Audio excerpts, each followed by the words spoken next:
G'day everyone, this is Luke from Seymour's Fishing Adventures. Today I'm on the Murrumbidgee River. We've put in at the Wiradjuri boat ramp, and today I've got a special guest with me, my father-in-law from Canada. Hey Marty. We're going to see how we go. We've got 4 rods of cheese, and let's see what we get.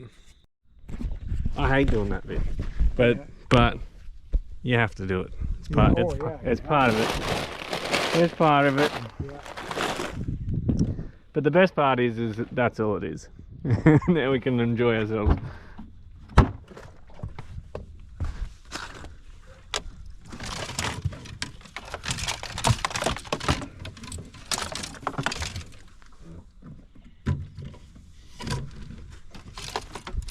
How many rods are you allowed to have? So it's 2 per person. Really? Well, how many are you allowed to have out? Most of the time it's 1. In Canada? On the lake, at Stewart Lake, it's 1 per person. 1 per person, yeah, right. It's 2 per person, and if you've got a kid in the boat, they can have 2. Oh. Although I did just see it changing it last night. It looks like it's gone down to 1 if an adult's assisting a kid, which makes sense. Yeah. You know, they don't need to have 6. But yeah, it's 2 per person. So that's interesting. So it's tougher in Canada. I would have thought you would have. I suppose you've probably got more people fishing. Oh yeah, there's a lot of people fish, and then there's a lot of tournaments. Yeah, is there? Oh yeah. Yeah, so we don't have enough of that.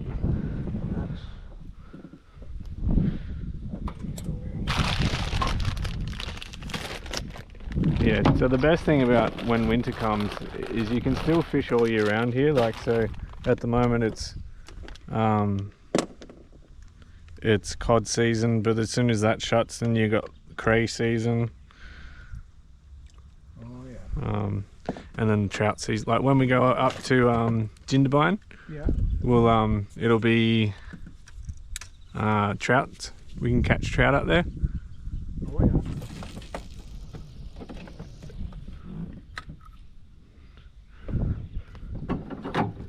I was going to give you that one, but you can go for your life.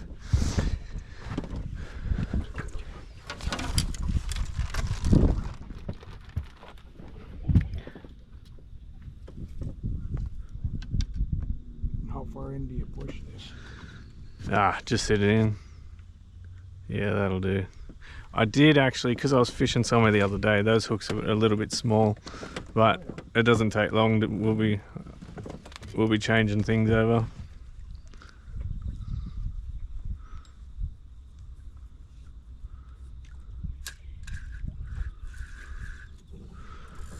Where am I throwing this? Straight back? Anywhere you want, man. Anywhere.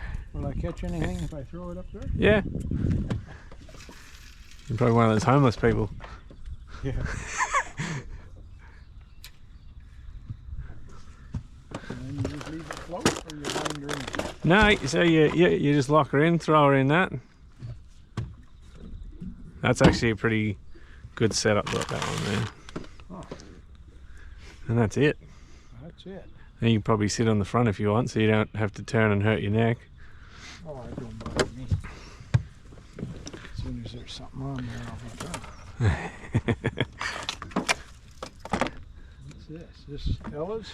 Yeah, so that's mine. That's an $800 rod right there. Is it? Yeah. Yeah. So that's just for.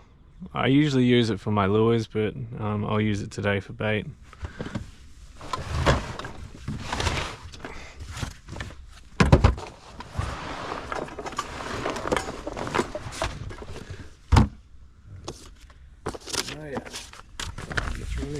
Yeah, which is usually what you need.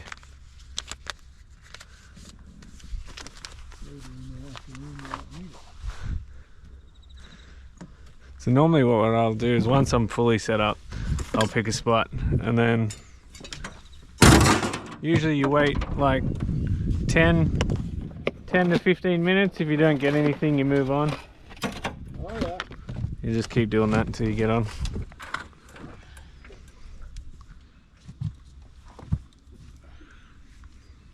Does Ella get impatient when she comes out? Well, in the summertime, I try and have like food, like just things that we can do. When it's hot, I'll just go swimming with her. Oh yeah. So like we'll break it up. We'll go swimming, then we'll go fishing, then we'll go swimming, and you know that makes it fun for her. Right. Otherwise, yeah, kids get bored pretty quick.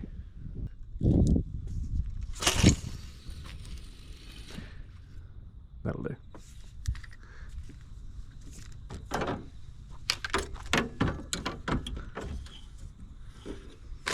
I bet you that's the one that gets on. I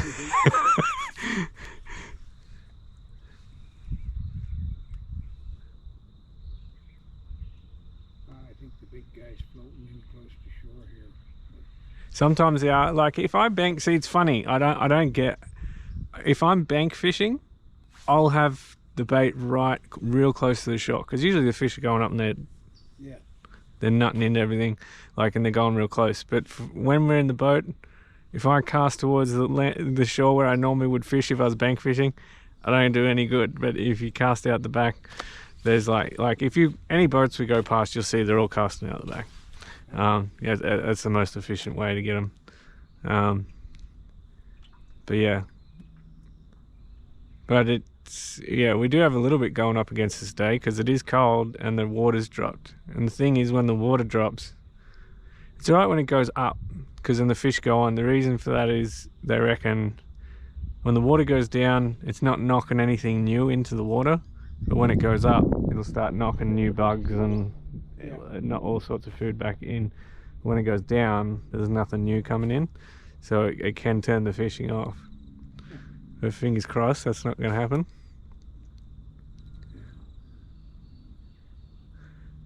They still got to eat, so they still eat. It's just those are the sort of things that turn them on and off. But I haven't seen the river this low for this season, that's for sure.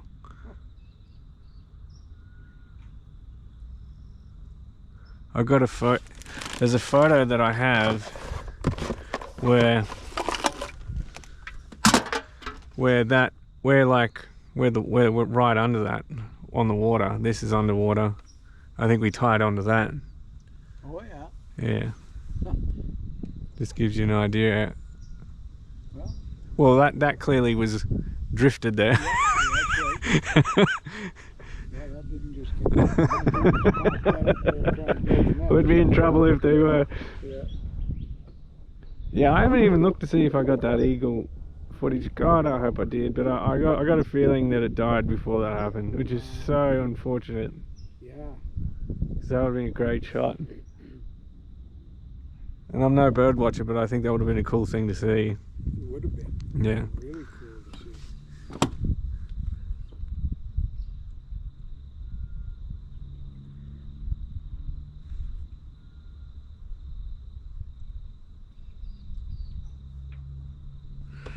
Yeah, I'll just change over that one. Oh.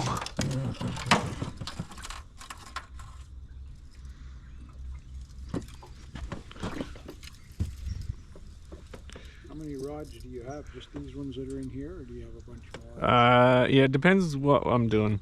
I've got another one similar to this. It's like way bigger, and it can throw out like the biggest one lures we sell in Australia, at least for inland fish, and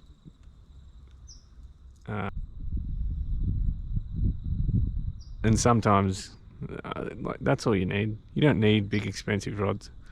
Right. But I actually don't mind. Like when I did all my fishing with my pop in the ocean, we just use hand lines.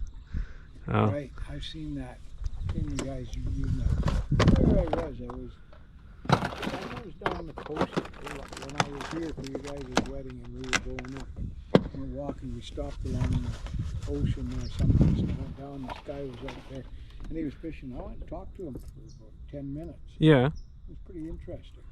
Yeah, especially talking to someone who knows what they're doing. Yeah. Yeah. Even if he didn't know what he was doing, he could have just lied to me. Well, you know what? A lot of it comes down to personal preference.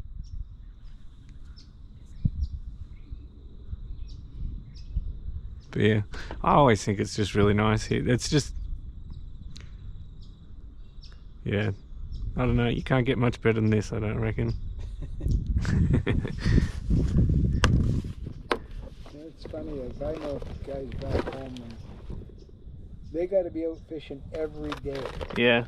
They just love fishing. Yeah, I just like being on the water. And there's guys that'll go out by themselves, you know, just take off, go out on the boat. Stewart Lake, our lake, gets so friggin' rough. Oh, because it's so big. It's that big. Yeah. It's one of the roughest lakes, probably freshwater lakes in Canada sometimes, other than the Great Lakes. Yeah. Back east, but that bloody Stewart Lake can get rough. Yeah, okay. One time they were coming in on a surfboard. Somebody told me they were reading, there was a magazine or something, and some guy had asked, one of his questions he asked was, is there any, or he was listening to a show, I don't know, but he said some guy asked if there was any freshwater lakes in Canada where you could probably surf on them. And one guy wrote back in or something, or was talking and said, there's a lake in northern BC called Stewart Lake. And that lake probably gets rough enough that you might be able to surf on it. Yeah. Because I remember that lake. I remember being out there as a kid on Dad's tugboat. And holy Christ, some bloody swells would be coming. And you'd be sitting on the bed like this, and the window was right up over about that high up. And you'd go roll right over, and all you'd see is water. And then you'd go all the way back up. You'd be following all the way up, and you'd go right up over the top of the mountain. And then you'd just see the sky, and then all the way back down. Do you get seasick? No. Yeah.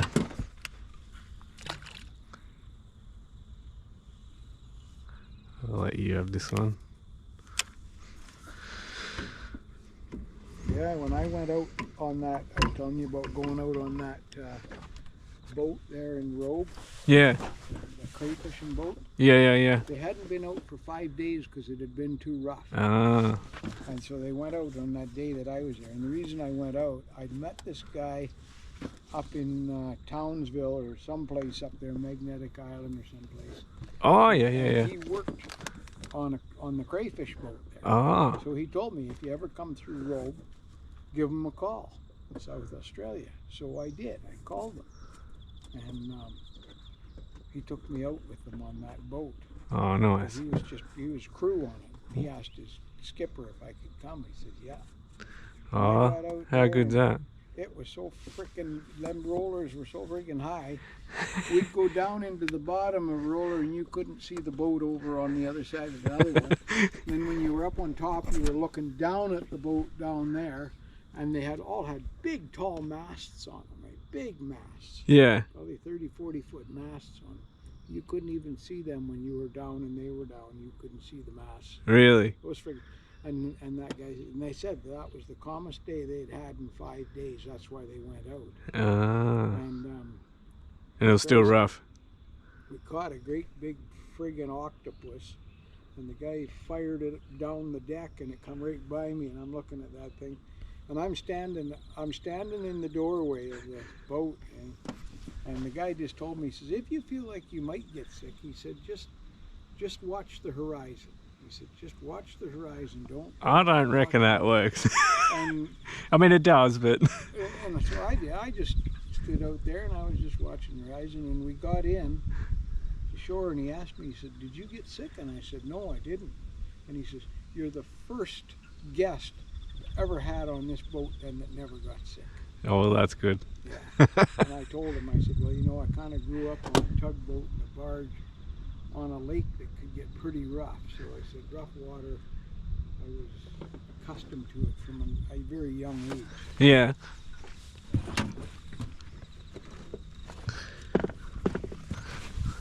I tell you, my neck gets sort of spinning, but I am doing this all the time, so literally you'll be just like this all day. Oh, yeah. Unless you sit up here. Yeah, that's right. Well, my boat, you drove it from up there, so I was always up there. Well, you're sitting sideways, so you're. Yeah. Well, the next size up, like I was telling you, the next size up where it's not that rolling type of hull, I mean, this isn't too bad, but the next size up, where that seat is that's the seat. The steering wheel's kind of placed here. Oh yeah. And then, yeah. But this is pretty good for us. Well, this is nice because you can move this around at your place. Yeah, yeah. It's not heavy. Pull it out to your car and stuff. Yeah. And yeah, and the bigger it is, the we already hit a few things on the way here. Like the bigger it is, the less chance you got to get in somewhere. I talked to people with bigger boats, and they all say the same thing. They said they wish they hadn't got one so big, because just for this river system, because it just limits where you can go. Especially the further you go up past Wagga, and it just gets really shallow. Oh, okay. The further you go that way, it gets deeper. Where do you live from here? Back? So we kind of went. So Willans Hill's probably, if you went straight like through there, Yeah. that's where Willans Hill is, and we live on the other side of Willans Hill. Oh, okay. Yeah. Oh.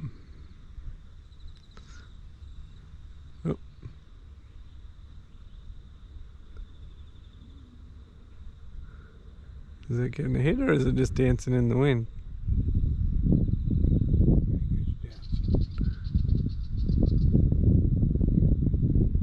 I don't want to jinx yourself, Marty, but this whole season we haven't had a fishless trip.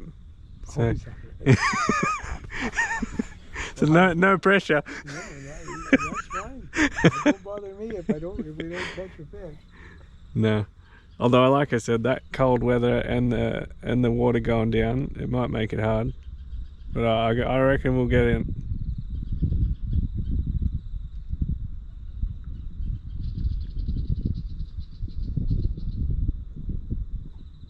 So whereabouts in South Australia was it on the Murray, or was it on Rope? the place where you did the charter? Was it in Adelaide, or was it in? No, it was south of Adelaide. Yeah, okay. A little bit south of Adelaide, right on the coast, right out on the ocean. Yeah. So Adelaide's on the coast. It's the capital city of South Australia. Yeah. We were south of that. South of that. Yeah, right. A place called, look it up. It's Robe, South Australia. Yeah, okay. And that's where there was a nice campground there. And I went out, and there was a young American couple that were out there that I hitchhiked in there with, and they were in the campground. And that the skipper of the boat, he gave us two great big, frickin' big crayfish. Yeah, okay. Take back to the caravan park. Oh wow. And I ate it with them. So that's the lobsters we get. Oh yeah. Or Murray cray. No, it almost seems to me that the other ones had two things that go way out like this. Yeah, those. They don't have the claws out in front. They've got those antennas. Antennas. Yeah, so that they've got them, but they're not as big as the ocean ones. But I think that's the kind very similar to what they have back on the east coast. I'm pretty sure. So that unless it's the ones on the east coast of Canada that just have the two things going out, because I think they're about that long. Yeah. Probably that thick. Yeah. Yeah. The sea ones are a lot thicker for the antennas. Mm. But those two there, they would be about that big each. Oh yeah. Which isn't the biggest that they grow, but it's the biggest legally you can take to cook and eat. The bodies don't look as big. Oh, maybe they are. I'm looking at them. Yeah, I don't know. Yeah, so so they're pretty chunky. Yeah. But that's the biggest legally you can take. They grow way bigger, but that's the biggest legally you can take to eat. So the big ones are breeding stock. Yes. Yeah, same as these fish. They've got a range. And that's the same with the big halibut. Is it? And the big halibut are old too. Yes. And that's the ones that do the... Oh, there you had a little jump there. This one here? Nope. This one? Yeah. That's what we want.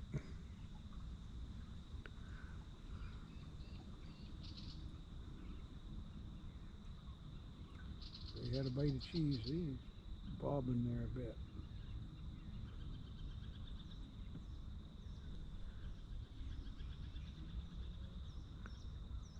It's pulling on the ground. Yeah, they kind of like, it just kind of seesaws with the boat. And I think that kind of just grabs their attention.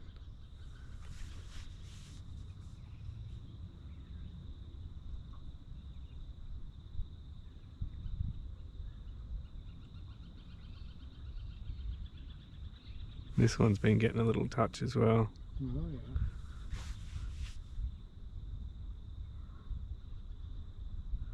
yeah. Yeah, I think the biggest one, I think it's actually on my phone.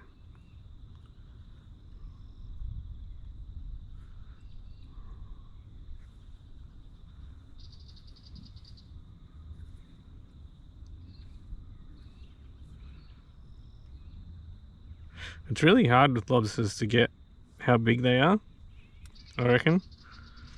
Like when you take a photo, they look really small. Like it's really hard to get a photo where you can get them looking big. Right. See, that's one uncooked. Oh. So they kind of look like those crawdads, but those spikes are so spiky. Like some people like use welding gloves to hold them. Oh, is that her? Yeah. I don't, but some people do. Just because they are very spiky. I'm trying to show. I thought I had heaps more than that.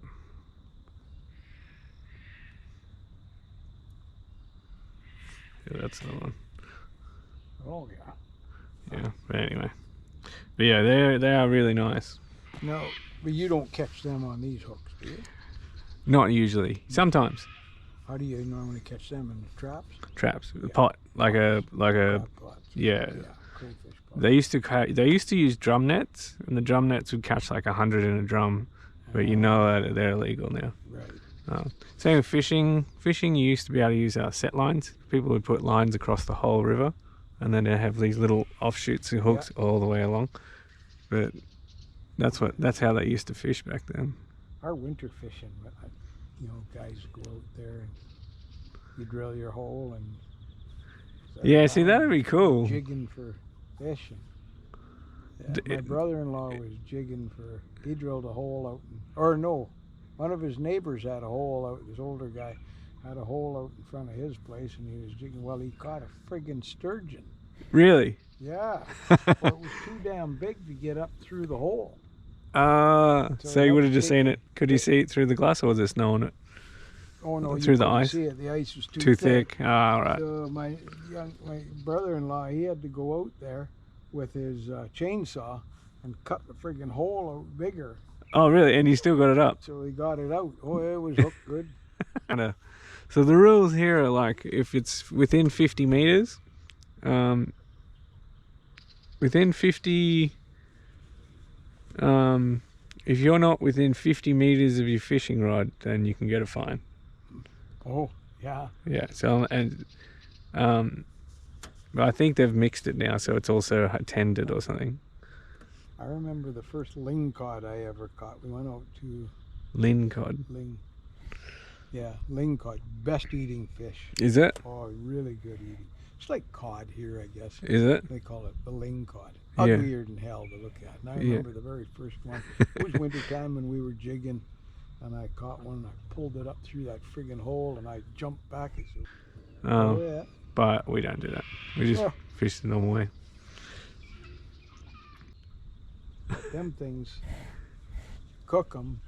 You got to skin the damn thing. So you nail them to a tree, and then you slice it down, and you got to grab them with or something and pull the skin off. Yeah, okay. But then you batter them. You deep fry them in a batter. Oh, yeah. Good eating. Are they? Oh yeah. Yeah. Yeah, really good eating. So cod's probably not the best eating fish here. Those little redfin, you probably saw the dogs run around in their mouth in the backyard. They're meant to be the best eating. Inland, or a yellow belly. Oh. And then you can kind of go cod after that, I reckon. You go, yeah, probably redfin, yellow belly, then cod. Apparently, and I wouldn't know with trout cod because actually I wonder what the barometer is. Is it the same in the ocean as what it is here? Have you heard that's like when they say 10-20? No, I haven't heard that. So they say 10-20 here, they're saying 10-20 fish are plenty Oh yeah. for the barometer. Oh, it's 10-24. That's pretty good. So it should be good. Where the hell are they? Yeah, exactly. Like I said, we'll probably I only usually wait about 10 minutes. It's probably been about that. I'll start jumping up. I'll go home. Ball season should have started by the time I get home. I'll join my ball team. So what's that mean?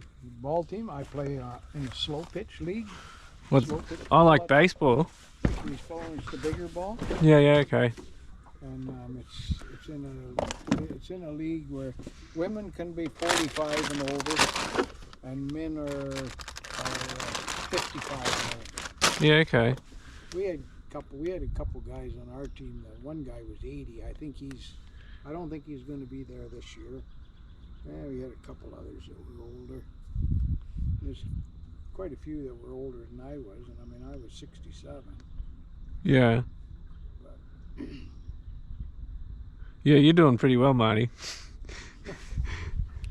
yeah, it was funny, To hear all the things you do, you're doing really good. Well, gotta be active. I reckon we might kick on to a new spot.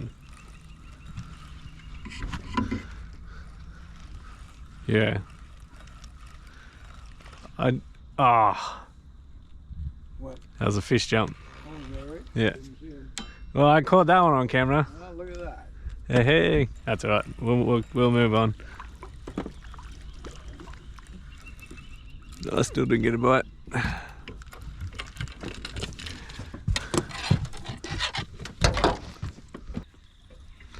Yeah. Actually, all these rods would be cheap, Marty, compared to the ones if someone's catching a 300-pound sturgeon. That's probably worth more than my boat. The rod. Well, they weren't even on rod. Oh, they're on downriggers? They're on just you just drop a line in the water. Oh, really? Oh yeah. You just take the line and drop it down through the ice, because all you're doing is you're ice fishing. So you're dropping it down into a hole. And then you just have it tied to a stick. That's pretty good. So it's not like the brass handled reels and the big $10,000 rods. No.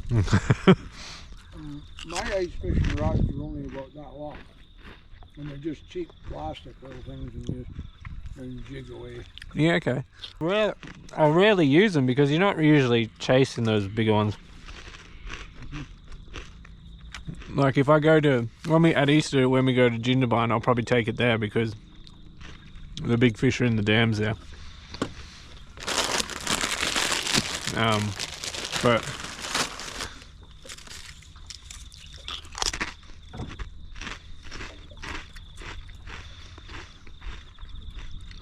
the best thing about where we go at Jindabyne, that's the trout. Their trout's probably like one of the better tasting fish. I don't know, it's really nice.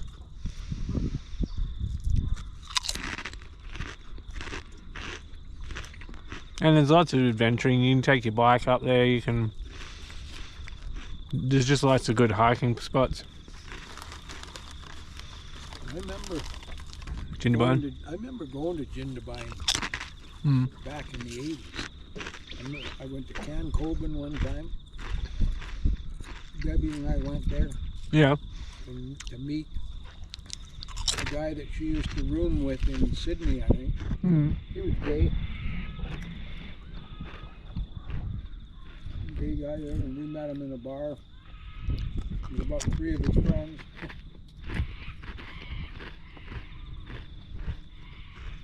Can Coben. Oh, King Coben. Mm-hmm. Yeah, that's a good spot.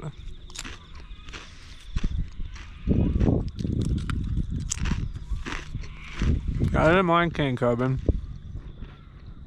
Em and I, yeah, we go there nearly all the time. It's just that actually we're talking about going there while you're here. It's just a nice place. First met.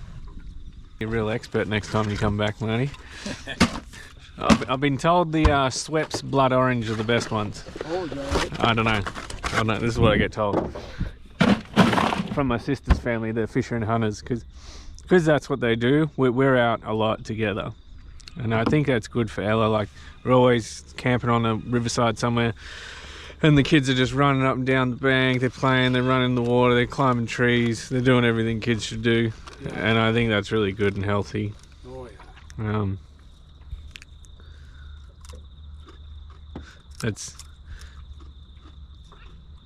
That's definitely one of the best reasons to take them. Well, there was a thing that came out, not that you need a book to tell you, but there was a thing that came out not too long ago where it was like the most well-adjusted kids are actually the ones that go out fishing and hunting. Whereas when I grew up, I was always thought that hunting was like, I don't know what, like just for idiots. Because they had guns, and guns are promoted here like as if psychopaths use them. Like that's how it's presented in Australia. Oh yeah. And it's not until you meet the people and you go out hunting with them, then you're like, these people are actually one of the best people you could probably be with. Well, I went hunting a couple times with my dad. I remember going out and he shot a little moose. Yeah. But mostly grouse hunting is what I always remember doing with Dad. Is it roast? Grouse.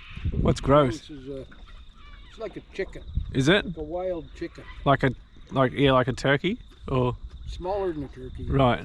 About the same size as a chicken. Because they fly when they scare the shit out of you. They still scare the shit out of me when I'll be walking along and one will take off. He's only about 5 feet from you and you can't see him. And they beat them bloody wings so freaking bad. It's just like, and you're like ah. But and they're and like early in the year, like early summer, the grouse hunting season usually doesn't start till I think the 15th of August or something like that. Some years they're everywhere, they're all over the place, and some years there's hardly any. Yeah, okay. But just depends how the season's gone. Yeah, but early in the year, the goddamn things are just stupid. You can damn near walk up to them and hit them with a rock, hit them with a club. And you just step on their wings and pull on their feet, and everything just pops out of them, and then you just clean them off. Cool. And there's white meat and dark meat. And one's a spruce grouse, the other would be a rough grouse, or something like that. And when they're mating, they just beat their wings. They just whoop, whoop, whoop, whoop, whoop, whoop, whoop. That's what they're doing. What are you seeing? I don't know, something's flicking that line at the moment.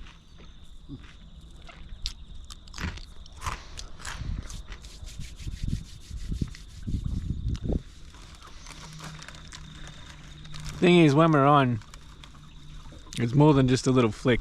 Usually it'll pull the rod back. Something's definitely dinging it. I always like trolling for salmon out in the ocean. For the Atlantic salmon? Nope. What are they? We have so many different types of salmon here, and most of them are terrible to eat. Well, we have pink salmon, sockeye salmon. Chinook is the one I like catching. And that's the spring salmon. Is it? They're big. Put up a fight. They're the kind. They're the ones that'll come up and jump out of the water, and they can get pretty big. You can catch them big spring. Yeah, okay. Pink, and then there's the hell are the other? Sockeye are the ones that come all the way up to where I lived in Fort St. James. They come all the way up that Fraser River. Really? In the ocean, up the Fraser, up the Nechako, up the Stewart River, and then up into Stewart Lake, and then they'd go up the lake sometimes and get up into the Tachi River and go right up into the Middle River. And by the time they get up to Stewart Lake, they're just beat to crap. They look. Oh, really? Just from hitting all the rocks and everything on the way up? Yeah, and well, it's such a hard journey for them, coming all that way. And then what are they? The natives all net fish them. Yeah, the natives net them, and then they mostly just smoke them. Yeah, okay. Because any of the fish that they buy, they usually get them. They go out to Babine Lake, which isn't that far across in one's point from Stewart Lake, and that there is a short trip for the salmon to come up to there, and they buy them off of the natives out there. Yeah, okay.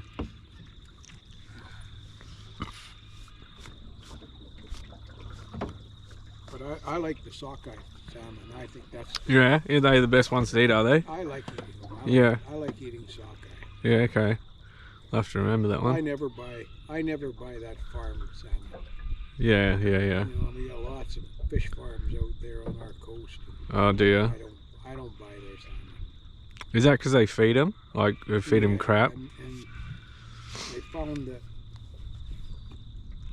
usually things. They shed something, they put disease into the ocean, and some of the native species are catching these different diseases, and I think that it's from the farm salmon. Has to be. I don't think it's natural. Well, it's the same like with chickens and like anything that's like where they chuck them all into a box and there's millions of them. It always seems to generate disease, and like here with the chickens and that they do. We have cod farms as well next to the rivers, and they're not that big though, so I don't think they get that many issues. Like I could imagine though, if you do anything with animals on a large scale, there's always disease. Well, most of them farm salmon are that big when they take them out. Is it? Huge. Yeah. Only about that big. Well, that's another thing is with the chickens here, they feed them hormones, and then we eat them, and then they start causing cancers. Yeah. Well. No, that's what they've worked out here.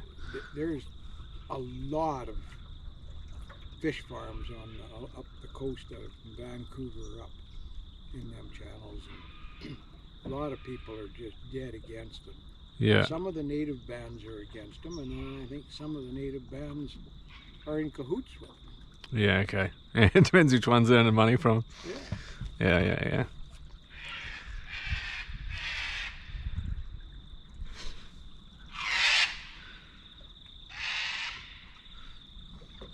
Well, we might make a move. I don't know. We should have got something by now. Think so? Yeah. Usually like 10-15 minutes you're on. Is that right? Yeah. Ah, it's my luck. No. It's just cold. It's cold. And I think that's probably going to be my challenge coming into winter. I always knew it was. Is when it starts to cool down, it's like then you really got to start looking. Cause So where do you go from here then? I'll just keep jumping up. There's it's going to be interesting because the river's so low at the moment. But yeah, I just go to where I know that's good. What's the time? Just about 4:15. Yeah.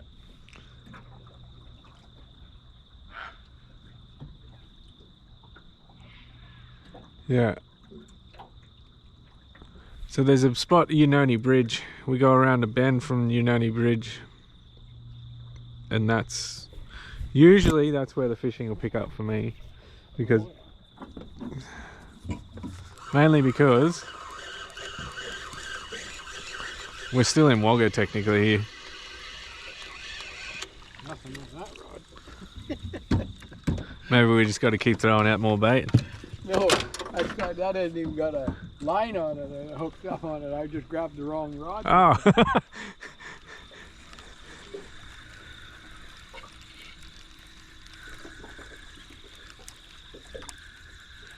Yeah, well, I had no bait on then either one. I might need to change my bait a bit more.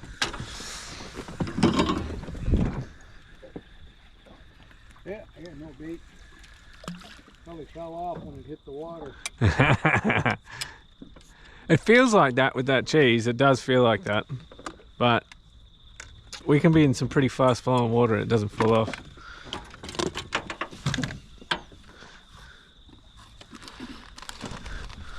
There's a piece of cheese there.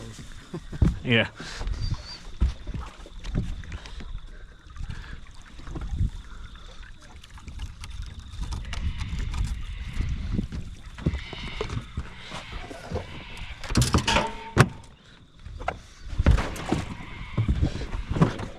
Yeah, I've got to put these, see those, I've got some of them to put on this one. I just haven't done it yet. Oh yeah. Just makes it so that when we take off, I'm not going off the back of the boat.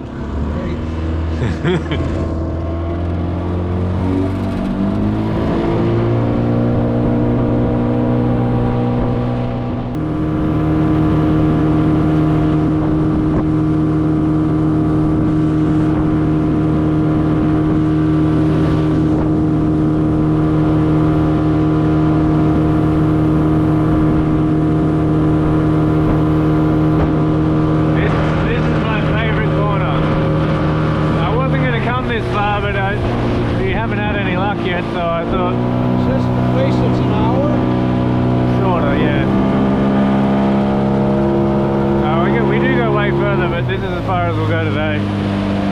There. I don't want to bore you.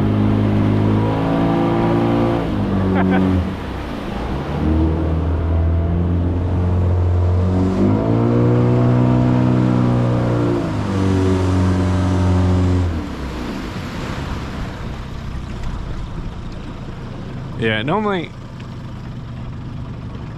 I don't want to go up this far, but for some reason they're not on the bite.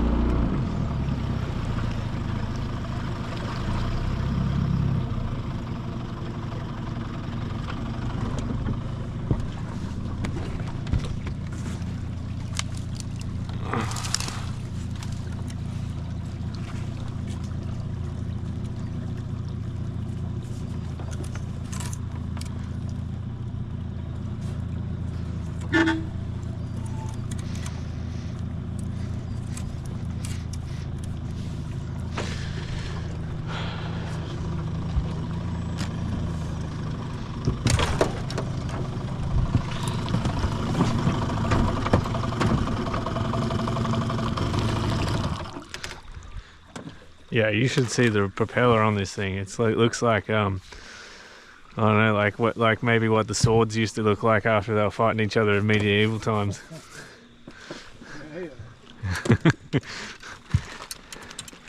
Yeah. It's booked in to go on a service tomorrow, which will be, it's definitely overdue.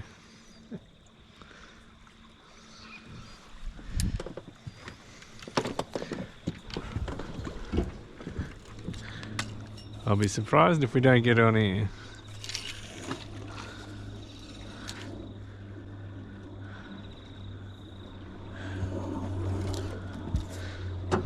Here's actually one of my favourite. This would have to be my most favourite corner, because just behind that willow tree there, you can park, and as the sun goes down, it goes down right over that bend. Like when you're sitting over there, it'll go right down that river. It looks so good. Huh.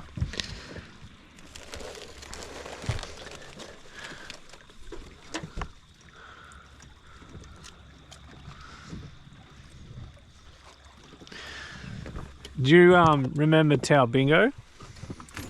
What? Tau Bingo? It was just around the corner from Tumbarumba like you go to like the Talbingo Dam. It was like about 20 minutes away from Tombarumba. I've probably been there. Well, on that dam, there's a waterfall, but you can only see it from a boat. I don't know. I've probably been there, but I don't recognize the name. Yeah.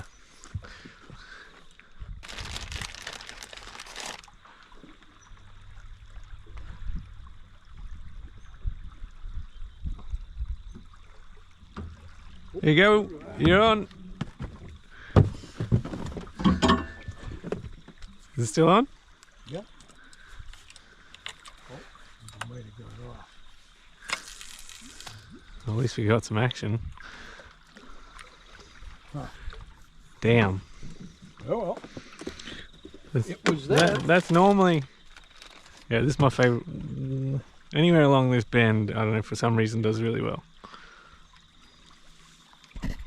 What would that have been? Cod? Yeah. So it's just whether it was a trout cod or a Murray cod. Yeah.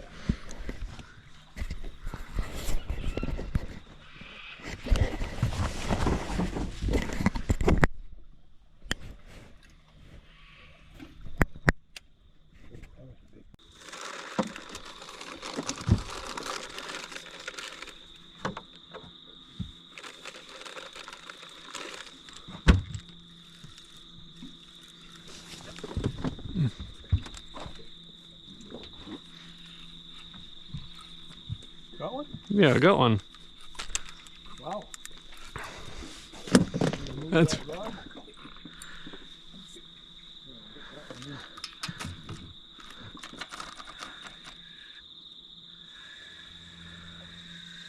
Who got him? I don't know.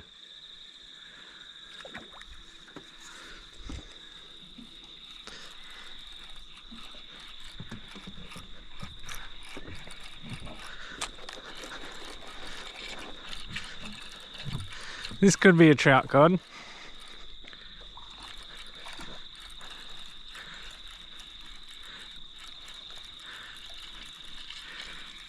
Didn't even know he was on there. Oh, you got that now? No. Yep. But holding my thing. I just won't be able to lift it, that's all. Yeah. Definitely a cod, I just don't know which type yet. Come on. There you go. That's a trout cod. Good one? Yeah, it's not a bad size. Where's the clips? Yeah, it's decent. But yeah, so they got a trout cod. They have a line through their eye. They got spots instead of. Ah, good one. At least we caught one. You're leading the parade so far with the biggest fish. I don't know. Well, I know.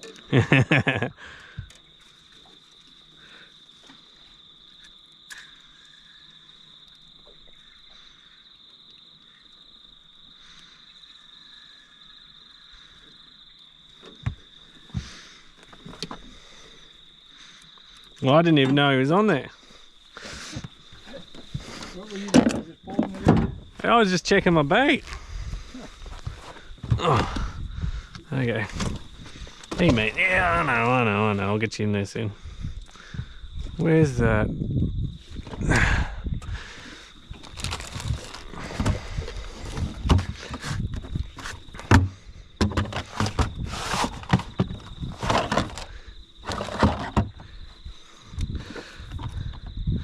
So 50. So if it was a Murray cod, it'd be spot on legal. Oh. 55 centimeters it needs to be. Ah. Can I get the honors of a photo? So you're going to take that one to Greg? No, so this one's the one you can't have. Oh, so you got to throw them back. Yeah, yeah.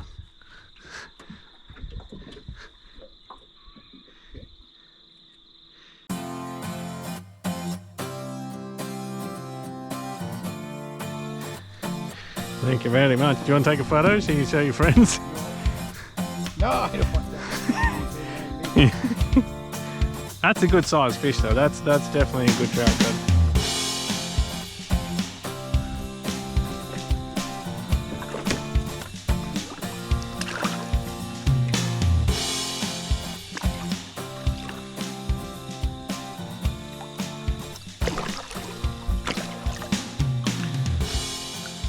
See you later, mate. Come on, buddy. There he goes. Geez, he nearly died on me. Yeah. The water almost too long, That's what we want. Yeah, they're good.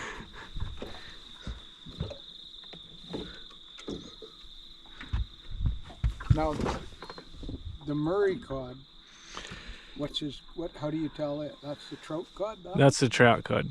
So the Murray cod basically looks exactly the same, but the pattern on its skin's different. So the trout cod have an underbite, and the Murray cod have an overbite with their jaw. Oh. And that's one of the very obvious things. But also you'll notice the pattern.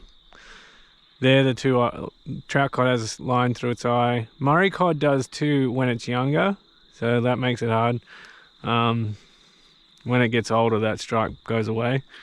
There's just, it must be so hard for someone outside to be able to tell, like, unless you've been told about it.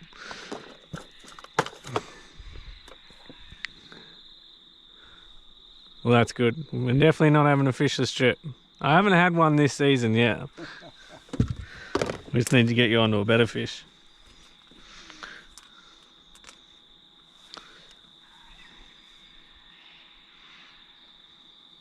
It don't matter to me. Fish is a fish.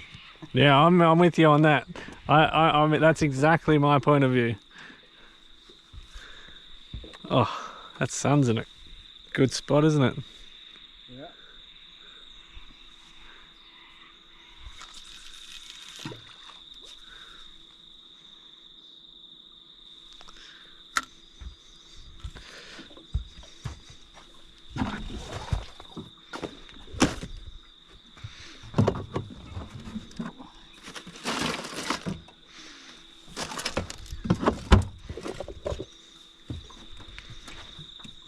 Do you know what I usually do after we've done this and I've checked that we've chucked the fish out and everything? Then I do this. It's dead. Ah. That's it. Alright, now it's going. The bite will go off now.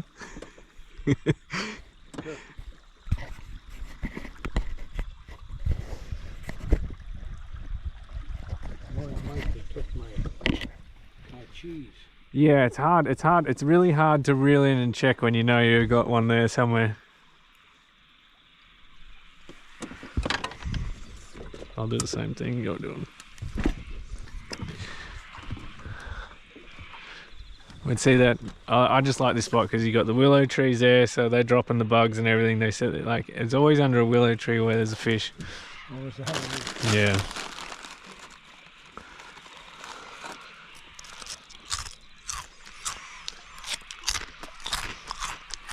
That was more than a bite. You're on. Oh, that one, yeah.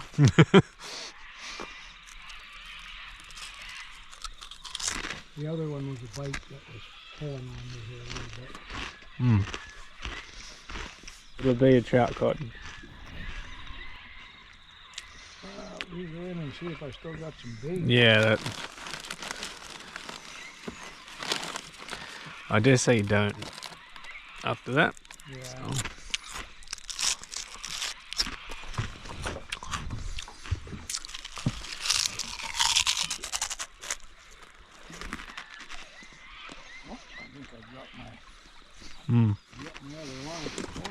Oh yeah.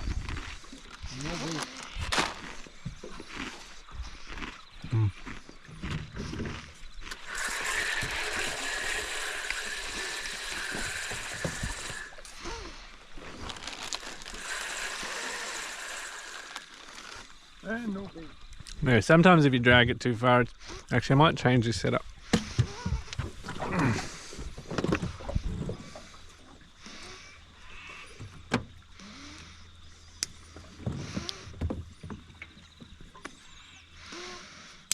I've got it all set up for smaller fish at the moment because I was up in the mountains on the weekend before you got here.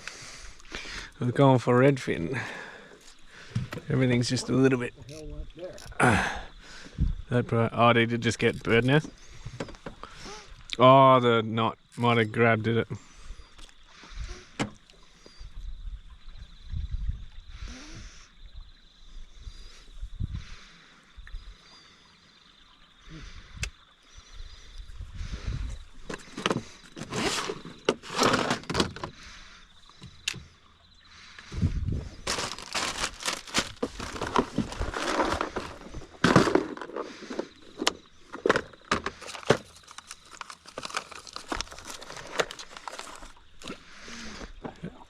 Not working for you?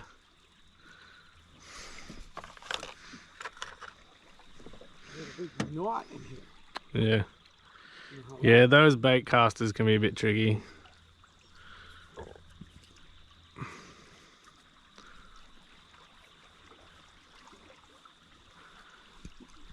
I'd say I'd be happy to use it for it, but after you got that bite, you probably... Yeah, I think I got that out. Yeah, so the way... I should have done it for you. So if you just press your button and then just let it go, it should fall slow. No. Just let your thumb off slowly. It should just fall down like as soon as you let go of your thumb, it should just go down really slow. Yeah. Is that the case, or you got your thumb on it? I got my thumb on it. So, ooh, sorry. Let's see if you just tighten that up a bit. We'll stop it from bird nesting. These are a little bit trickier. There you go. So now that shouldn't happen.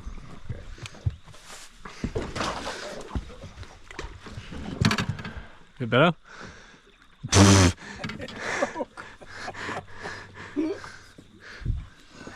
Hey. Got a few running repairs. Yeah, this is good.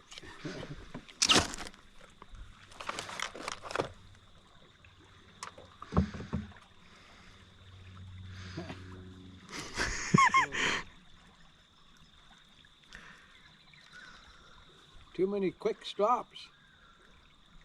Yeah. Although you got on as soon as we got here.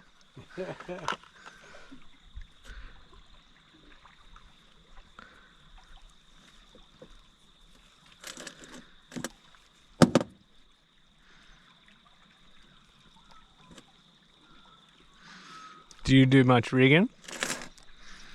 Sometimes. I do it pretty much the same way you're doing it there. The blood knot? Yeah. Yeah.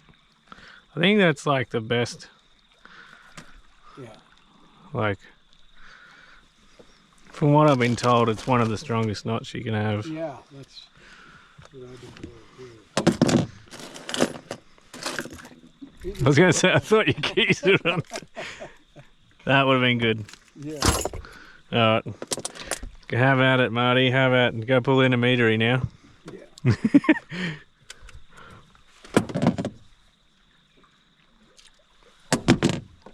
Some people put swivels and stuff on them, but in the river here, it just seems to be everything you add on is just another thing that can go wrong.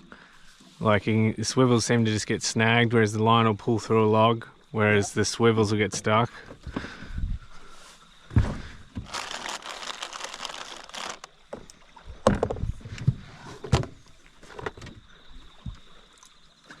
Got her.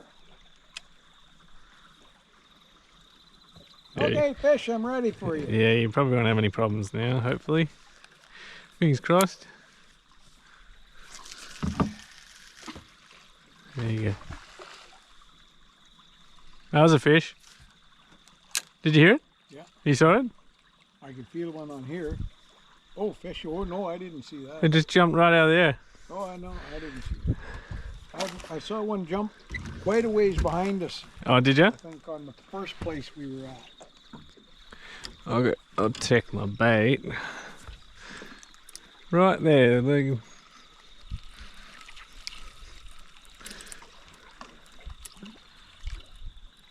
Yeah, I might start swinging it around a bit quicker.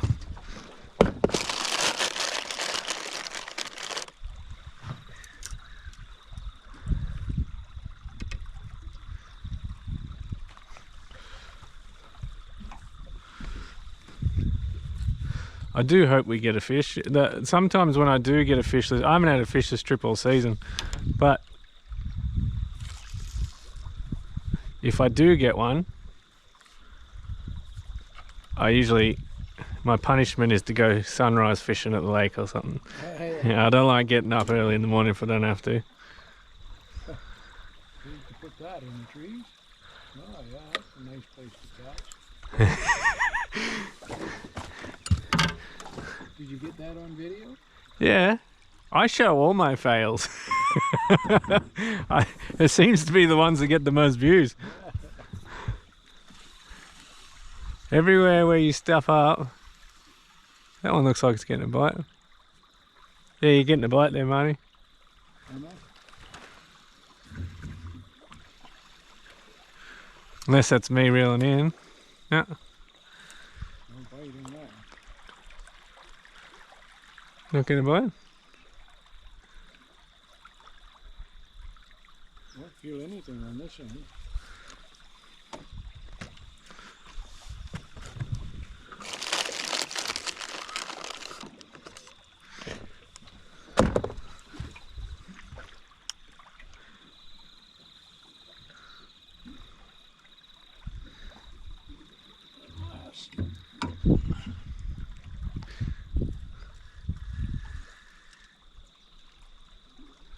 No.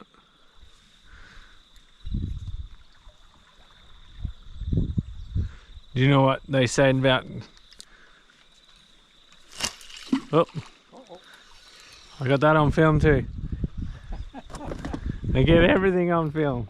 I actually don't care if I make myself look like an idiot, but I do promise everyone that comes with me I make them look as good as I can.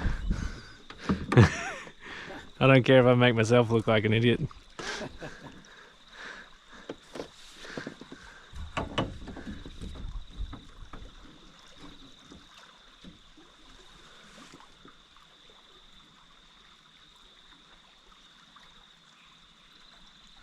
Well, I think there was only one fish in here and he got away on me. Nah, this is a good spot.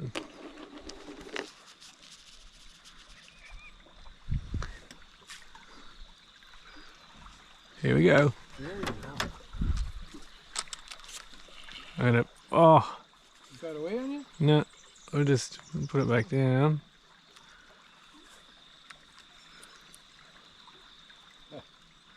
It's funny it's hooked up in the tree. Yeah.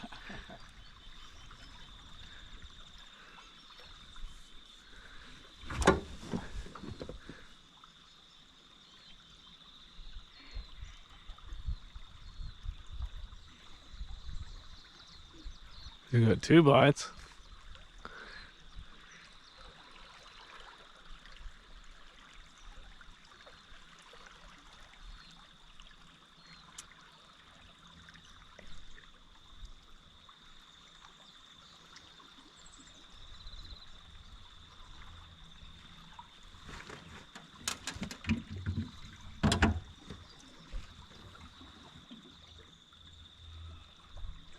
Is he still there? Don't know.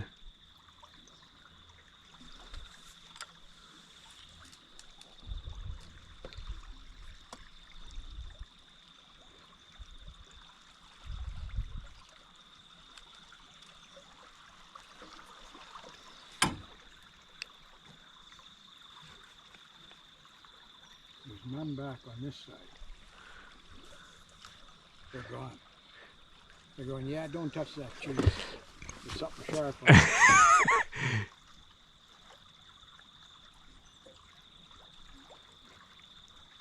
it. if you do it with lures, as soon as they feel the weight, they'll never come back. But with bait, usually bait's different, especially in the middle of summer. But we're at the beginning of the cold days, so it starts getting a little bit harder. Yeah.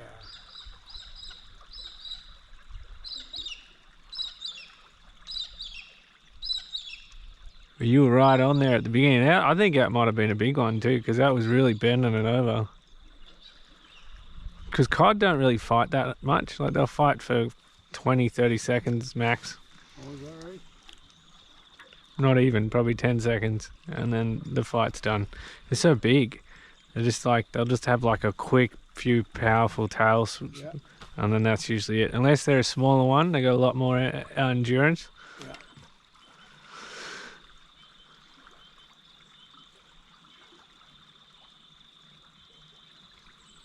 There we go. No, it's a stick. Ah, you got me? I was hoping that, yeah, it's gonna freaking jerk that thing here pretty quick.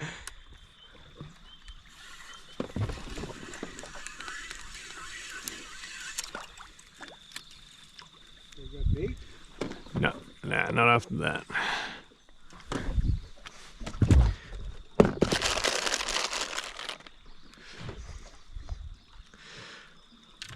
But there's about 3 or 4 spots just on this bend where we won't have to go too far.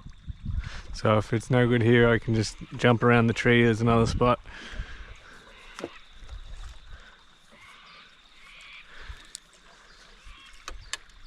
Well, we have had a couple bites here. Yeah. Yeah, in the stream's usually a good spot. Sometimes I like to try and get under that tree. Not on the tree.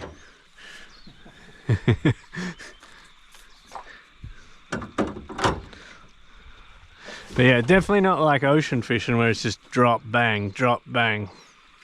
Sometimes though, but I've been out there and we've gone along trolled and never get anything.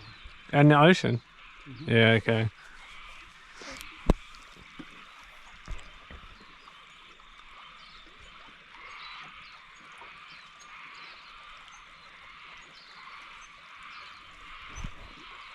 Yeah, Marty.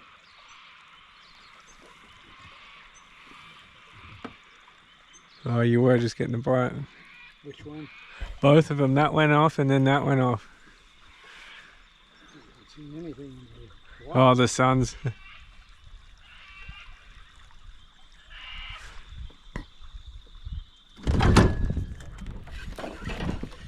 Ah.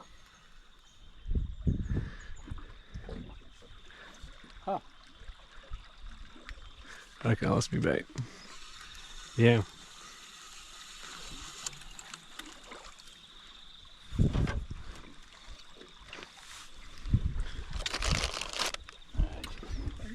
Bait on this thing.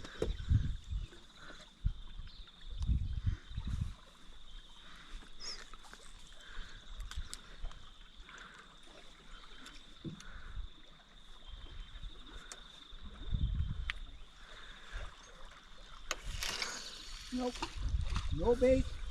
You catch anything without bait. Nope. No bait. Oh, there's a wasp in there. Oh, really? Yeah. Put him on the end of that hook. He'd be in heaven in there. Yeah.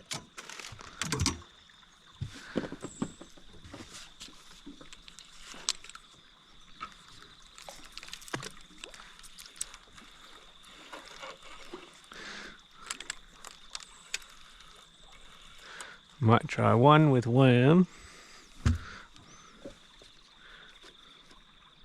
So the difference is between worms and cheese is one, cheese gets you cods. Worms will get everything, but predominantly what you want to get is a yellow belly. The legal size for them is 30 centimeters. And they are one of the better tasting fish. They're just not as fun to catch. But they'll only go for worms or shrimp. Oh yeah.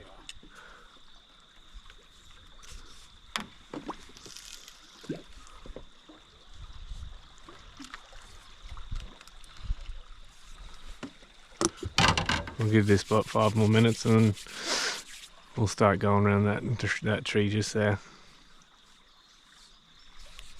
Well, we're damn close to having a couple. You on? Oh, I saw you get that one. Yeah.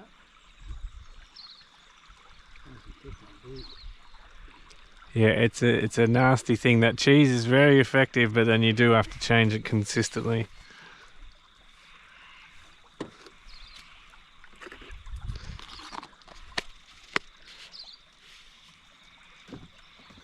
Still there. Still there? Yeah. I saw you get the bite. Yeah, oh yeah. Got the bite, all right.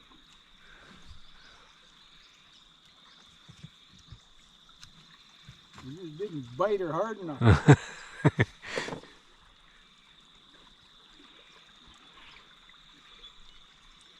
Oh, nibbling. You're in the right spot then.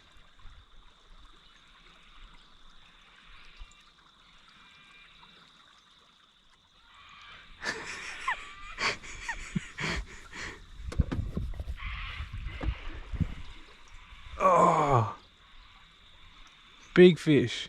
Is it? That's right where my worm is.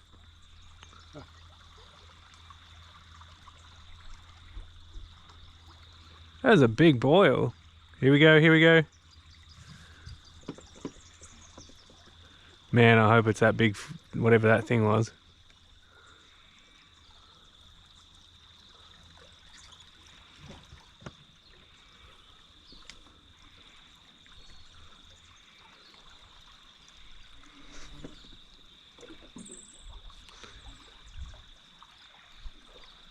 Reel in this other one and see if it's got anything in it.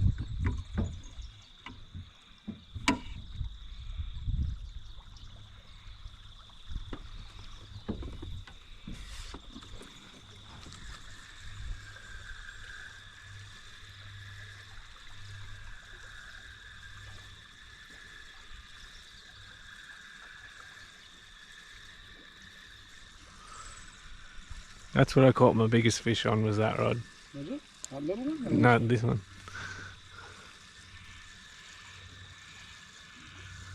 Which would probably have to be my, like, it's probably not my best setup, but it's definitely caught a lot of the bigger fish.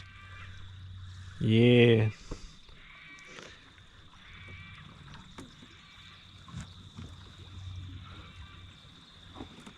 That boil just then was huge. Goddamn wasp is still in there. Oh, is he? Oh, no. Get out of here, you faucet.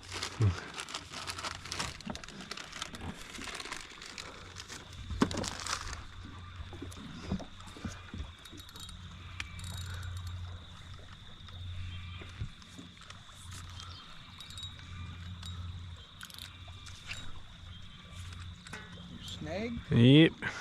Oh, Jesus.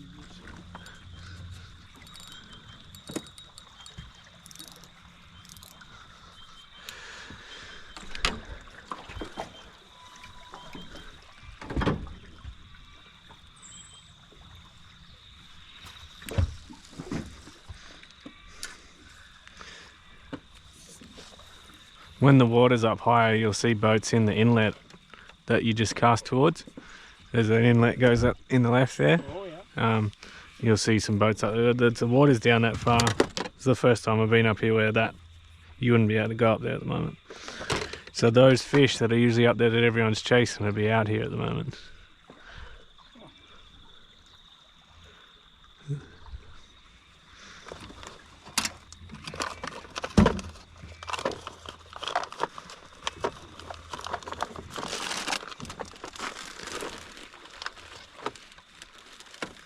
Straight on. Hey.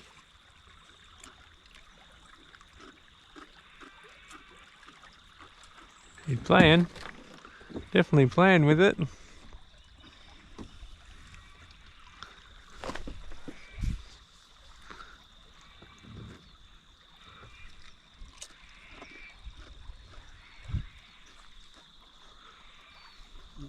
hard enough.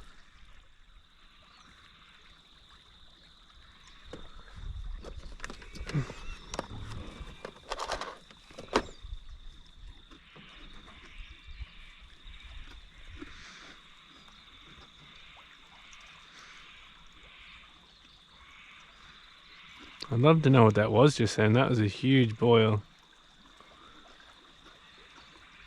When you're lure fishing, that's what you want to usually see is a boil following your lure. Yeah.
Leaving you alone.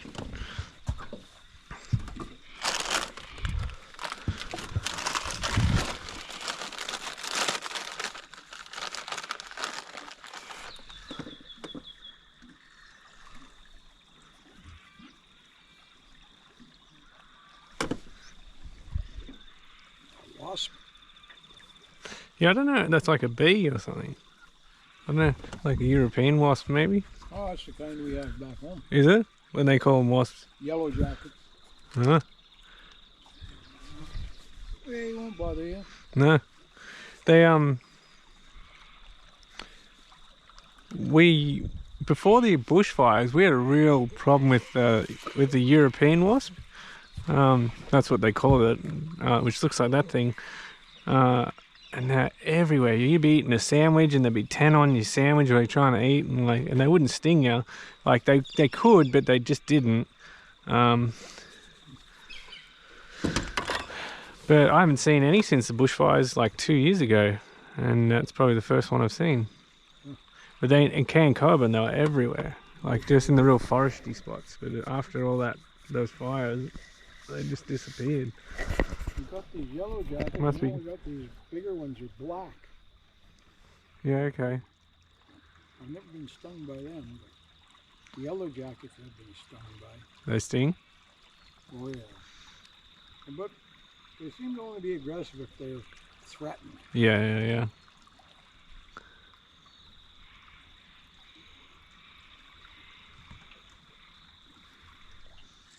There you go. Well, we might try and go up a bit, like 10 meters.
You did it.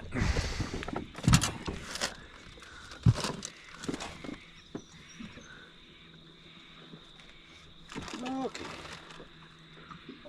Stay on there this time, you buggy thing.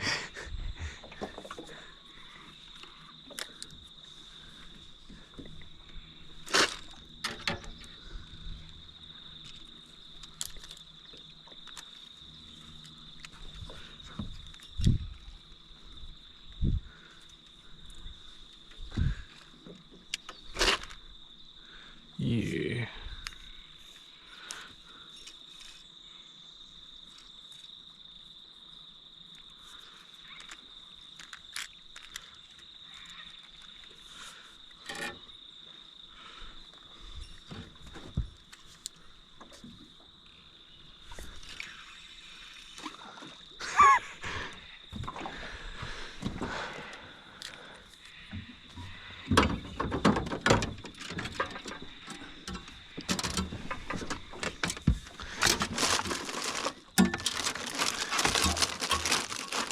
Oh, you alright? I'm hooked.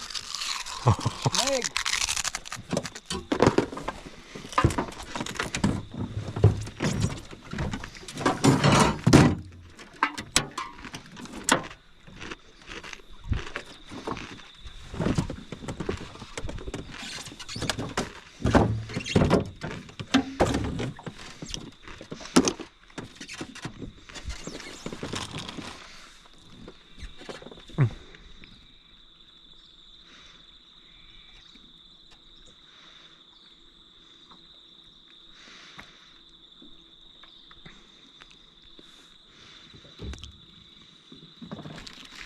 At least you know there's fish in here.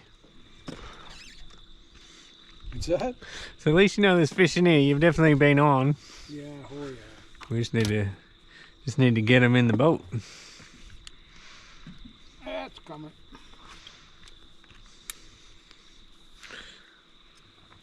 I'm with you. I'm with you.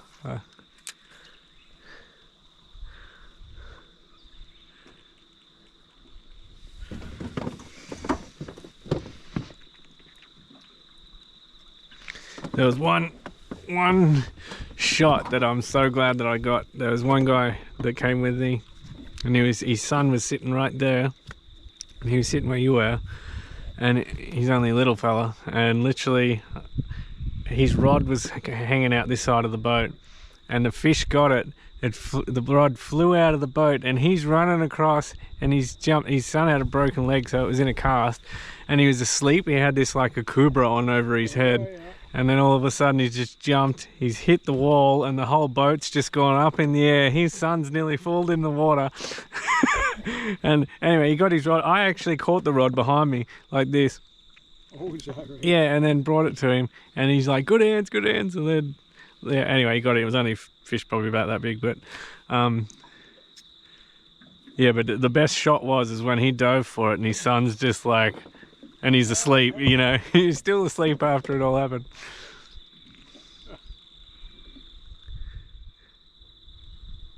This is one of Ella's favourite spots. Really? Yeah, because just around the corner there's a beach she likes to swim at. You want a snag?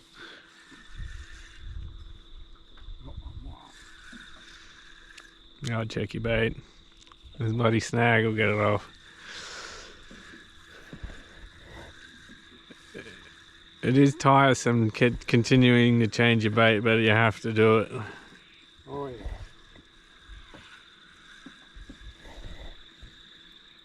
Oh, still there. Good? Yeehaw. Yeehaw. I might put it in there. Might have had the weight.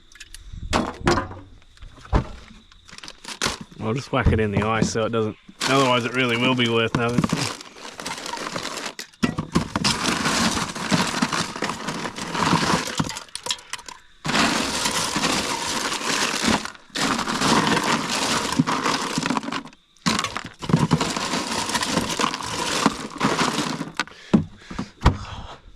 As long as you're in the sun, it's warm enough, isn't it? Yeah.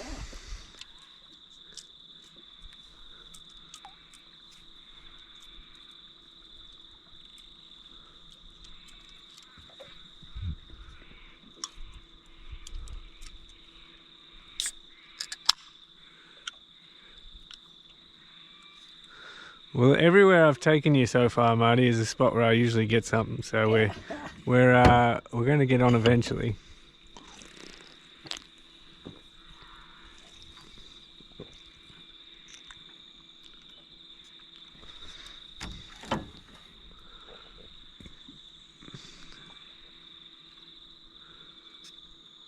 Oh, I bet. Never cracked it. What about big fish? Oh. Good hands, bro.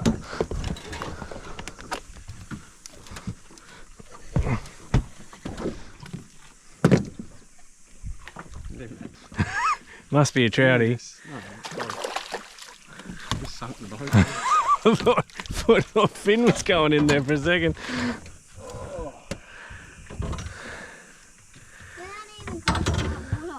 Good hands, Luke. I saw. Idiot, that hard. Oh, Not even 500. Where did that probably water not. come from? Where did that water come from? I think Oh, your dad just tried to be Superman. I'm glad I got all that on camera. I was just looking at Finn. Oh, the SQ's gone over. That was brilliant. I thought that was a monster. So did I. It's not even big, eh? What the Oh, he had some power to him. Oh, he's off.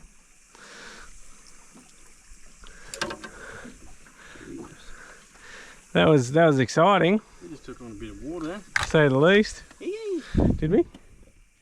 We took- over me, look. We took on a little bit of water. yeah, you. I wasn't missing it, that's for sure. That was awesome. Bit of going there for a bit. Oh, geez, that was funny. That was really funny. Hard, eh? For a bit of fish. Oh, that was great. This one, it was on the bottom there too sometimes. It was on the same stick that the other one was on. Probably.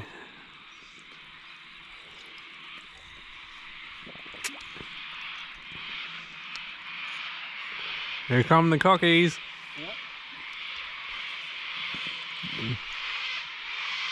Must mean it's around 5:30. It's like clockwork every day. 5:15. There you go.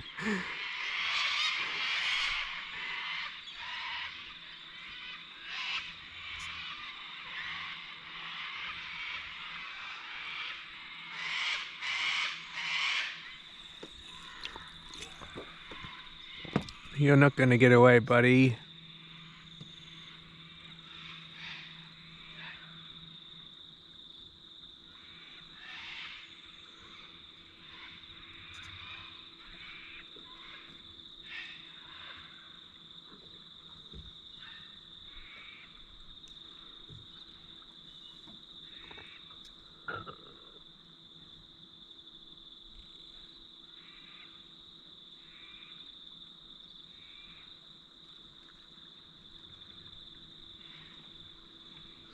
Yeah, the best thing about crayfishing in this river,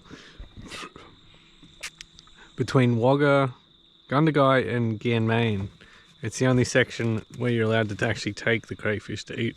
Oh. So there's, but that's a good thing. Like there's heaps of them. I thought you were looking behind me. No. Oh, you want a drink? No, am I done with it? That's yours. The lemonade, those ones too. I'm okay. Yeah.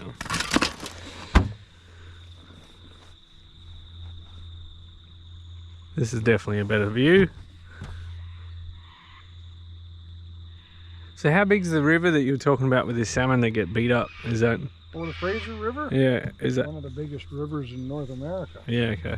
And it's got to come up through the Fraser Canyon. And they actually have ladders in the Fraser Canyon for them to get Oh, up. yep. And a few years ago, there was a massive rock slide that came down and went into the river and made it really tough for them to get up. And they were lifting them up, catching them, and lifting them up over the top of it with helicopters. Really? Yeah. To get them back up, because that's the Sockeye Run comes, the Stewart Sockeye Run, they come all the way up Fort St. James and into Stewart Lake, or into Stewart Lake at Fort St. James, and then they go up the lake and up the Tachi River. Yeah. They'll even go up the Middle River into the little tributaries and Yeah, spawn. okay. But they're beat up. They're beat to crap by the time they get to Stewart Lake. Really? Because on the Stewart River and the Nechako River, there's a bunch of really good rapids on them too. I canoed, my wife and I, when my son was, she was 5 months pregnant with my son, and we canoed all the way right from Fort St. James down to Prince George. Did ya? 100 miles. Jeez. Yeah. So that'd be like Gundagai to Wagga. Yeah, it was 3 days we took. Just lots of it we were just floating. But it was fun. There was 4 couples, I guess. And you take all your camping gear? Oh yeah. Yeah. Yeah. Sleep in the tent. See, some people do that with this. They'll put their swags in the boat, and then they'll say go to Gundagai, and they'll go all the way down to, I don't know, as far as they want to go. But it can take weeks. And they just camp up along the beach. Yeah. No, it was good fun. Yeah, yeah. That I wouldn't mind doing a trip like that, to be honest. It is peaceful though. Yeah, it is. Nothing wrong with that.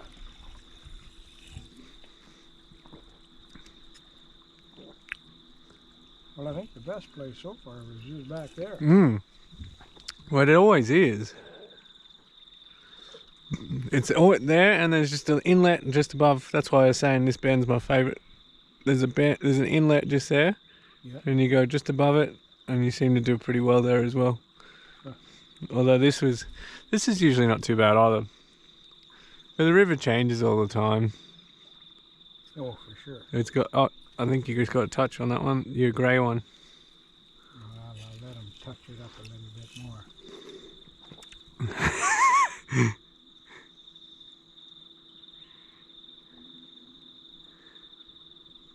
You're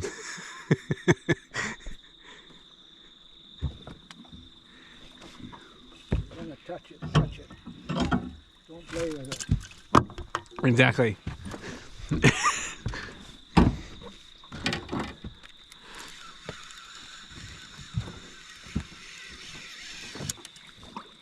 Probably have no bait left.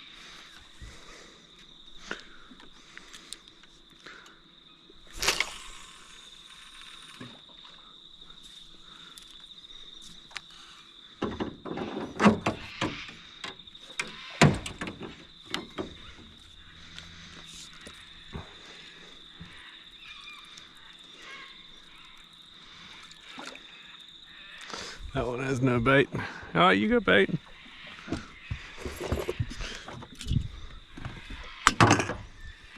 Yeah, well, I'll go off your gut, Marty. If you don't feel like it's going well, we'll move. I got one. You on? Oh, yep, go. Hey! He's on. He's on. Go, Marty.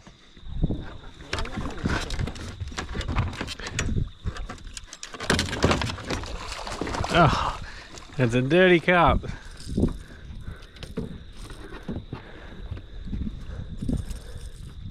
Don't worry about that. Here he is. I'll just get that out of the way. Hey, mate. Well, you got something. Where'd I put that?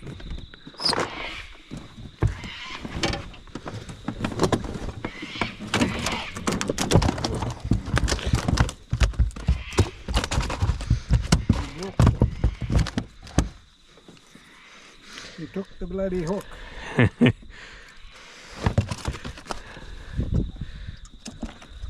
did he do with the weight? Hey? What did he do with the weight? Yeah, that might have just slid off, did it? in here.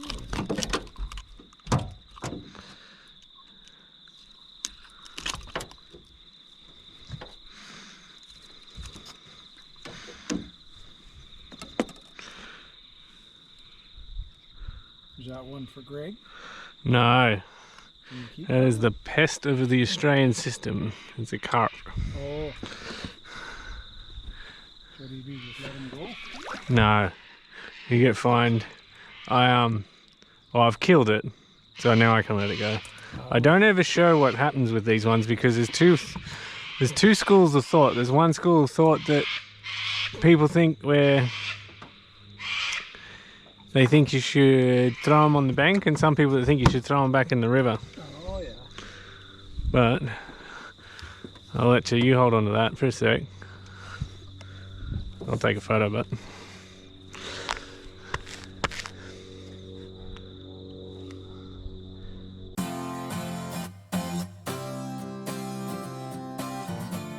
smile. It's not worth smiling for. It's still a fish. A fish is a fish. We're skunked. We weren't skunked. Is that what they say when they're hunting? No, I'm not sure what term they use for hunting. I've heard some hunters say that if they come back and they haven't got anything, they say they got skunked. Yeah, no.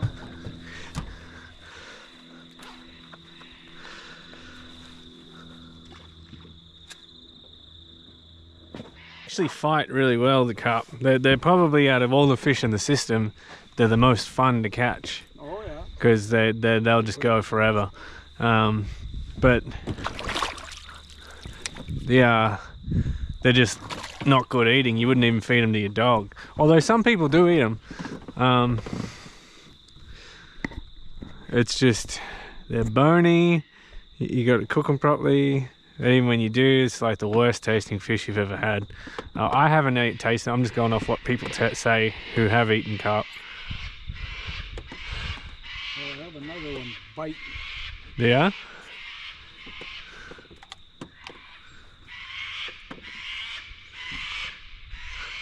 It was biting.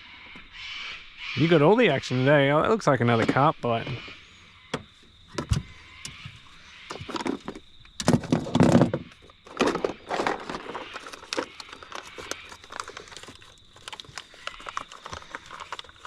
You'll reef his gills out when you get that bite.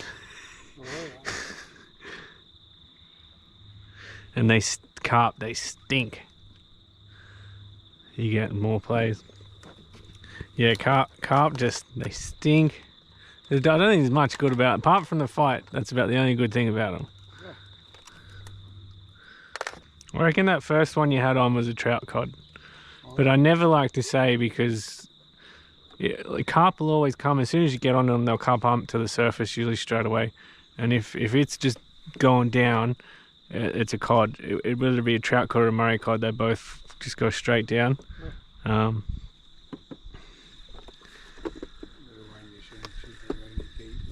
Well, if you don't, well, while you got one in the road, we could probably just go up to this next spot.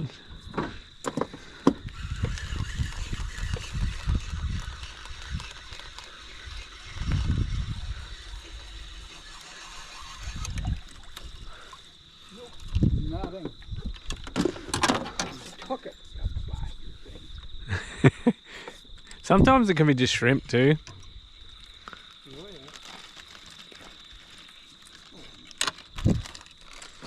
No cheese in that. No, in the esky.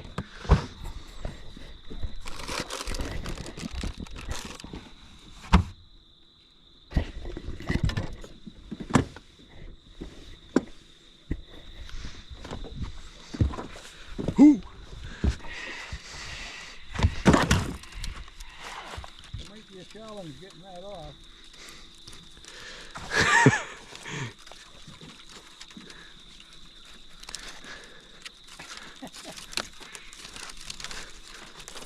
Yeah. At least you can tie a knot. I got some people I bring with me can't tie a knot. I can tie knots. Yeah. Mine mine rescue that I was at the mine, we had to tie knots. Yeah. Well, the rule always is that I say to the people who don't. Well, I've only got one mate who comes who doesn't know. He just hasn't ever done anything like that before. When he comes, I'm like, well, if you don't know knots, the rule is if you don't know knots, tie knots. Tie lots of knots. You just granny knot the hell out of it. Well, that's easy with that kind of, with them hooks, like Yeah. the loops. If you can, got a broken piece, just slip it through. Yeah. Yeah, just get a stick and yeah.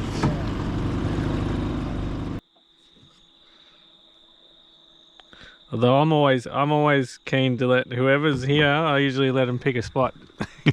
They're sometimes they're better than anything I'm looking at.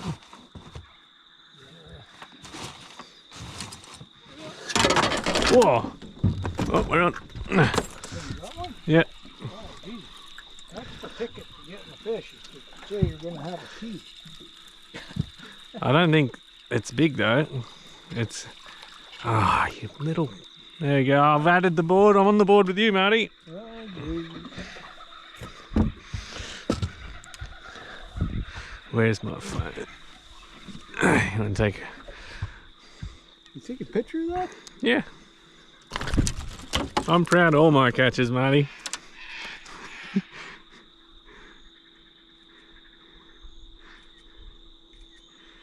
Because there's I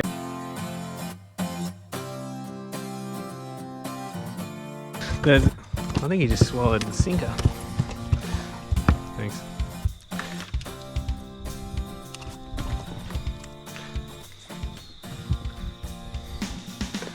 He's off to sleep. What's that? So he's off to sleep.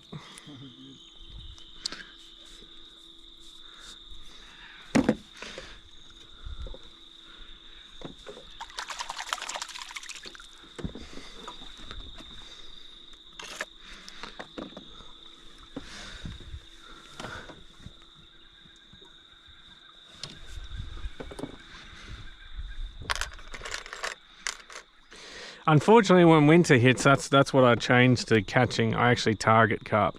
Once winter hits, all the cod are almost impossible to get, especially on worms, because that's when you have to start going and use worms. Ready to rock.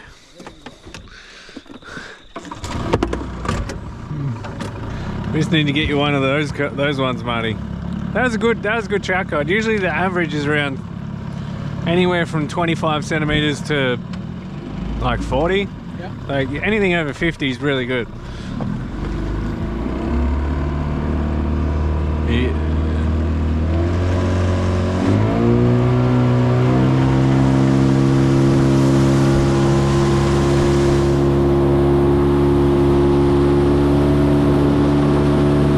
I'll tell you what, I can't wait till tomorrow and I get a brand new propeller, because it's seen better days, I can tell you. If you get a new propeller, you're better off keeping that one on until you have more water. Yeah, that's right. Otherwise, you're Well, the reason usually I travel a lot slower, but because like once I get a new one, I won't be banging it up here, that's all.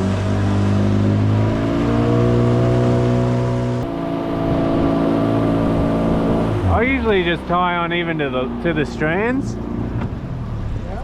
if I can, but we'll see how I go.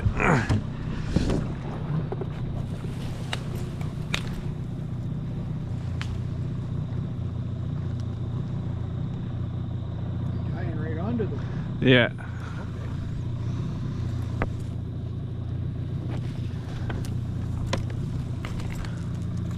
Whoa, there's a big wasp nest. You see the wasp nest? No. Right where I grabbed my hand. Exactly. You see it?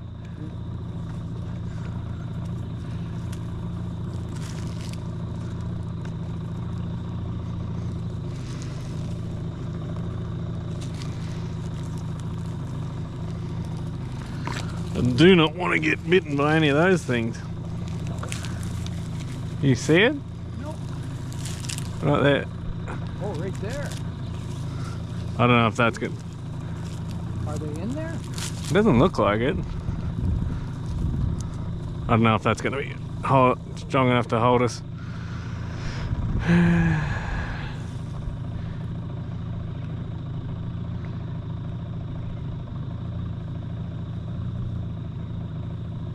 I was going to grab a beat more, but when I saw that, I was like, I didn't want to put my hand around it. I don't think there's any in it. I reckon I would have got stung if there was. Oh, if there was, yeah, you'd have been yelping. Yeah.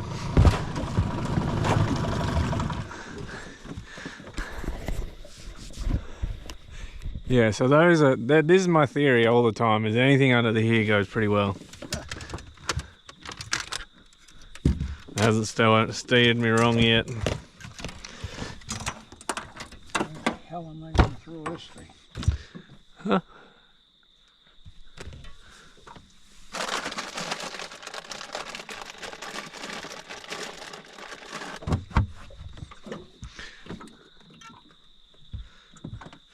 Well, at least you've got to see a trout cod.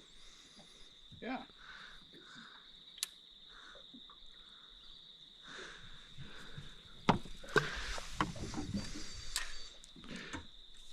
Back when I was a kid, everyone who caught the trout cod used to just call them Murray cods because they didn't know the difference. Oh, yeah. They didn't know that there was a difference.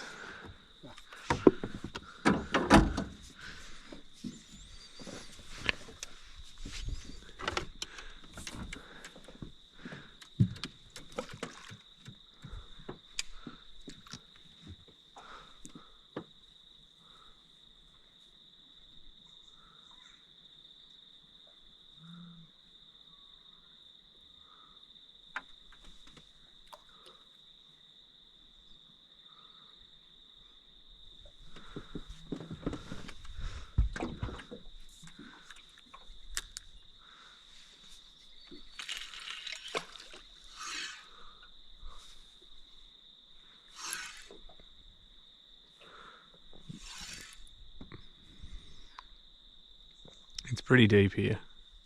Yeah. Mine's almost straight down. Yeah. Yeah, I usually let a little bit of line out on this one. Not enough current. Well, that's probably a good thing. Anywhere where there's not much current is where the Murray cod will be. They're not as good as they don't swim like the trout cod. Like usually when you get a trout cod, like I'm surprised I got that big one in on that line.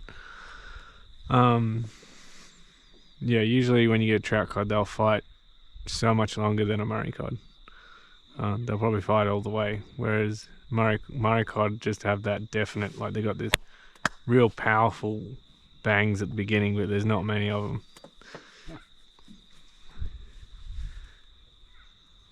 This is almost straight down. Where's the bottom? Is it?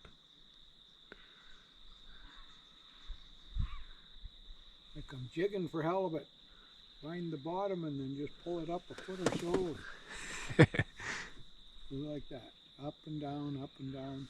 Because you got a big T. You're hooked on a line there. You got this thing that goes across like that and down, and your hook and bait is down there, and you have a little bit of a weight over here on the other side. Yeah, okay. And then so you get down and your weight usually hits first, and then Oh, you yeah. sit there and bang, bang, bang, and so your fish, your herring is just going up and down just above the bottom. Yeah. Because they're bottom feeders. Yeah, okay. And if you can, you got to try and get them, you got to find which way the current is going. And then on the reef, you want to be just on the down slope of where the reef is going. If the current is going that way, you want to be on that side of it, not on this side. Because then it's bringing all of the food in and over. Yeah. And they're just sitting down there waiting for it to Yeah. come over. Which is why when you drop your hook down in there, they jump right on it. Yeah. For the most part. Yeah. Well, I could have. Some of the stuff I've told you today is usually for the most part. Usually where it's a drop within 10 minutes, you're either on or you're not. It seems to be how everyone fishes here. Even if someone has a live scope and they can see the fish there, they still only drop and give 10 minutes because it's either going, like when you go to a spot, the fish usually sees your bait straight away, and it's either going to go for it or it isn't. So you wait. Right. Here you go. Here you go.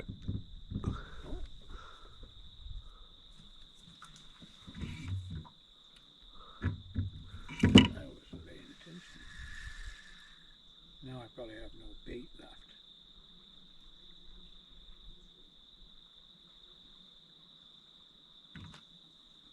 What are you doing? Better check my bait. Yeah, I'll bet you it doesn't have any. That was a good hit. Nada. They're making us work for it today, Marty. Yeah.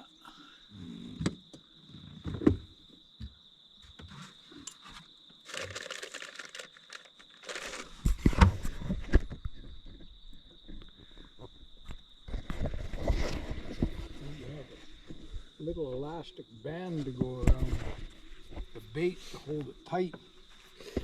Yeah, people have come up with all sorts of things. It's just that this is a day old.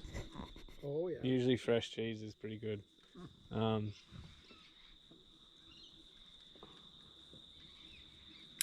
You would have seen Em come in yesterday and she's like, Luke, I got your bait out of the car. Oh, that's not very good. I'm over top of 2 of your lines. That's all right. You're probably in a better spot over there, Marty. You can sit there.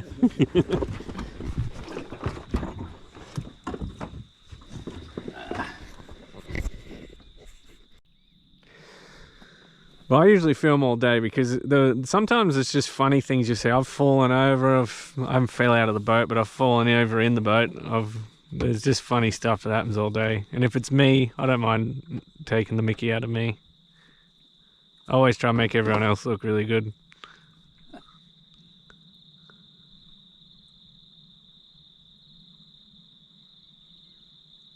Well, it's just fun. It's just nice. Yeah. We get in touch.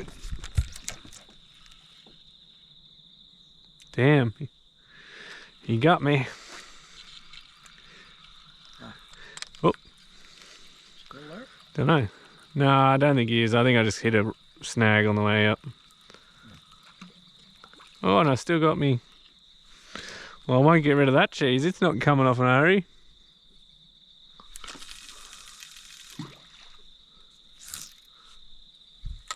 Just got to keep an eye on the time. Because I do not want to go back in the dark. It's really hard to see the logs. No kidding. What time to get dark? About 7:30. That's when the sunset happens. It doesn't get dark until like an hour after that. Like half an hour, 45 minutes after that. Right.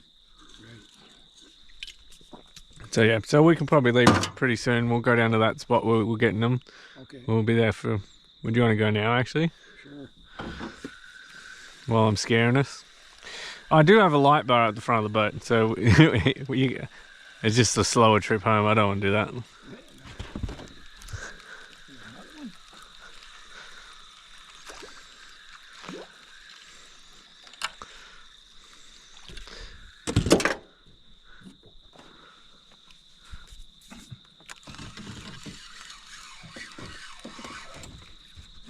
This is going upstream.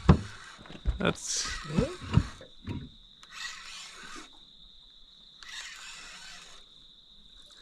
usually a sign you've got something on. There we go. Another carp. Man, I've never had so many carp off cheese. So you want a picture of him? Not really. I usually don't want too many carp. I just... Damn it. Well, I will. Luke's carp fish. Yeah, carpathon. Talk about a carpathon.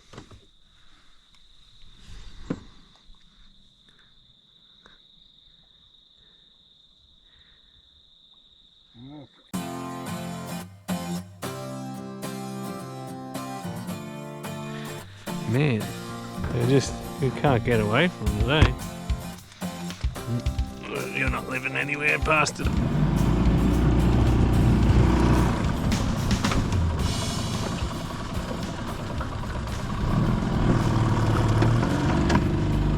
Thank you all.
Yeah.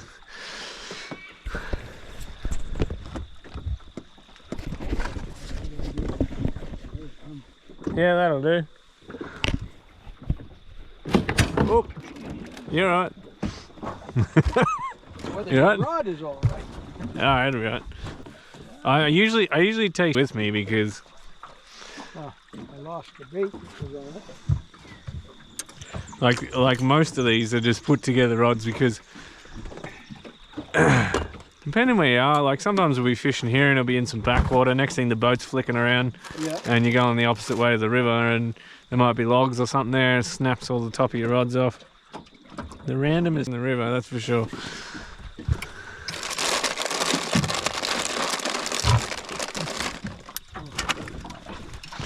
Yeah, get on to it, Marty.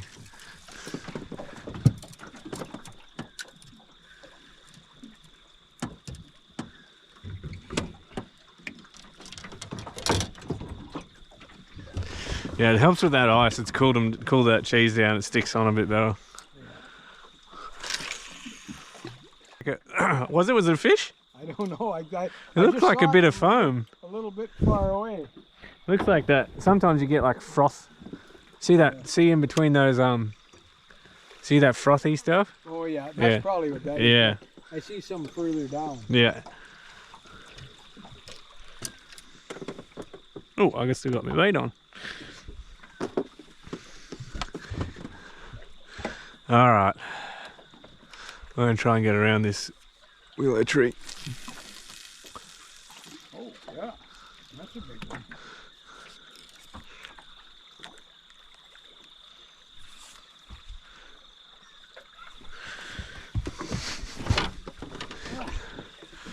Oh yeah. It's not bad that we got 4 fish. It's just annoying that 3 of them were carp. Usually, I've only ever got sort of 1 carp on cheese. I mean, it doesn't matter. I mean, it's good to get them out of the system, but you're never going to beat the carp. There's so many of them. Right. I don't know. Do you have carp? Is carp a problem in Canada? No. Not really. I don't think. Maybe. We're talking about a problem fish. Oh. Oh. Yeah.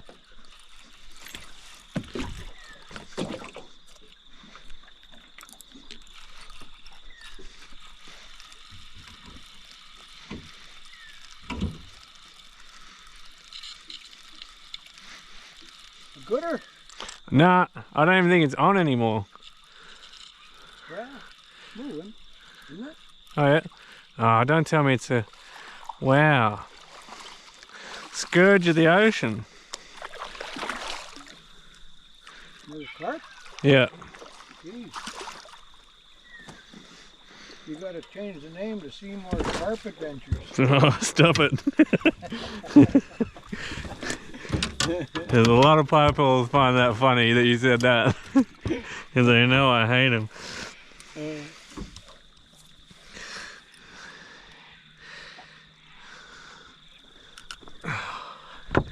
Bloody cod. And I should have known it was. As soon as your rod goes off like that, it's rarely a cod. Yeah. Well, that was a good fight. good fight. We just barely got the damn thing. The bloody, now they're bottom feeders. They're bottom feeders and no one wants them. I just can't believe there's so many getting onto cheese now. It's they've obviously adapted because you never used to get them on cheese,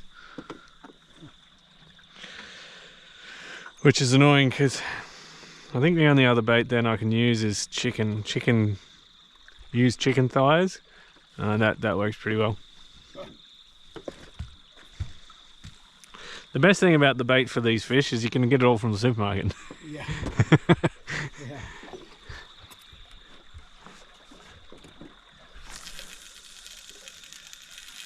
Right back there where he's at again. Oh, that went over the... Uh-oh. This will be fun. Yeah. I want to see a fish. I want to see you pull a fish over that. No, so do I. That's why I'm going to leave it there. It won't matter what it is. Unless it's a cod. Murray cod. Yeah. Yeah, the carp are a real problem. Sorry, so you were saying I can't remember what it was. the problem fish in Canada? There's one place down in, what the heck's it called? Some little slough down around Vancouver where they think there's a bunch of introduced species of fish that people have had Brought. their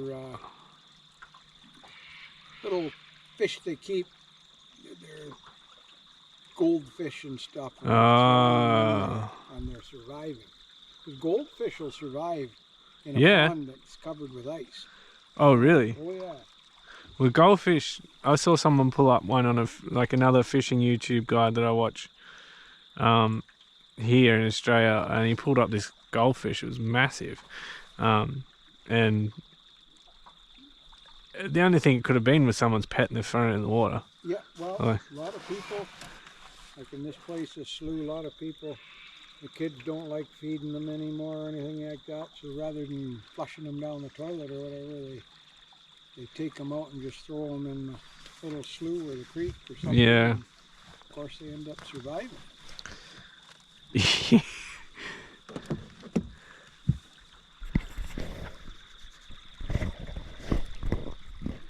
Carp, bring it in. Is it?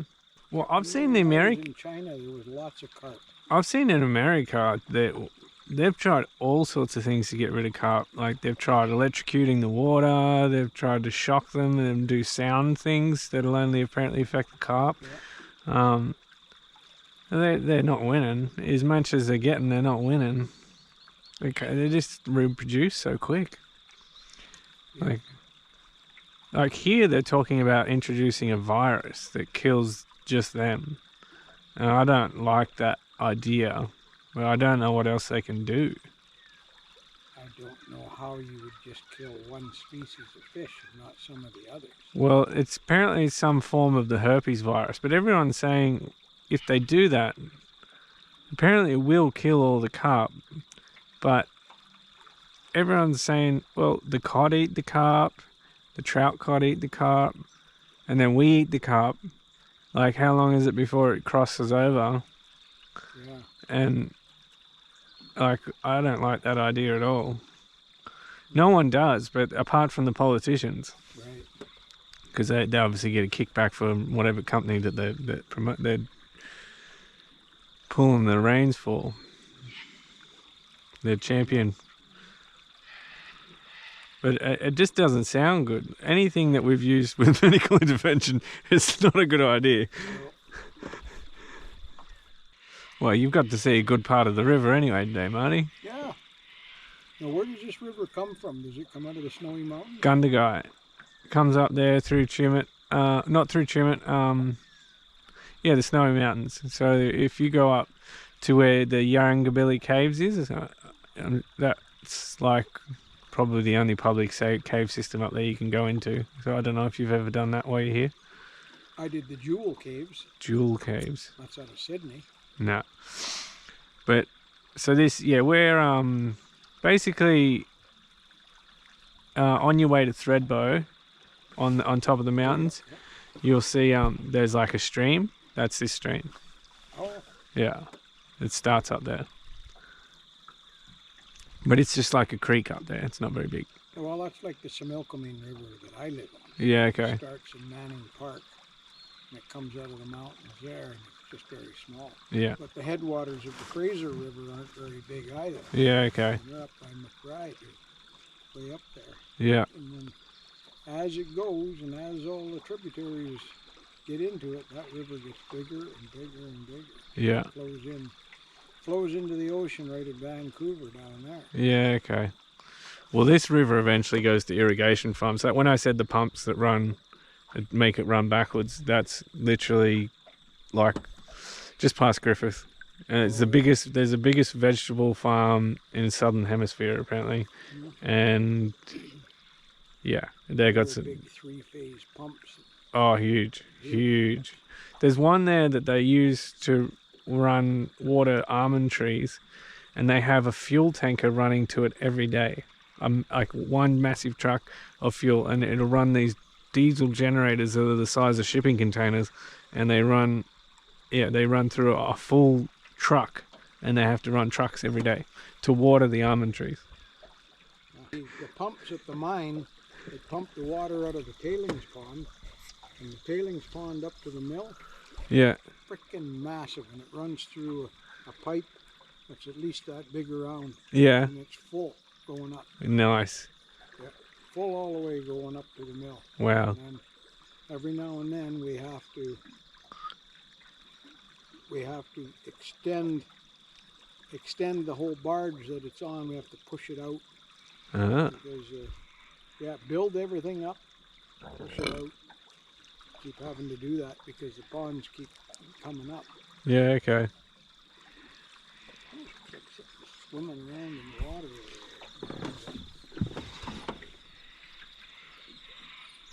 Probably not. It just looked like it was moving a lot.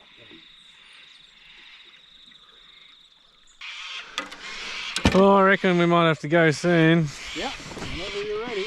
The sun's going down. Yeah, alright. 20 minutes. Yeah. 20 minutes for every finger. Yeah. It used to be 9 o'clock. Now we're running out of fishing time. Yeah, and now it's going to start getting colder. So we'll be getting into the cold. Well, that carp's a good sign. Yeah. Well, don't feel so bad. I got this. It's still thinking.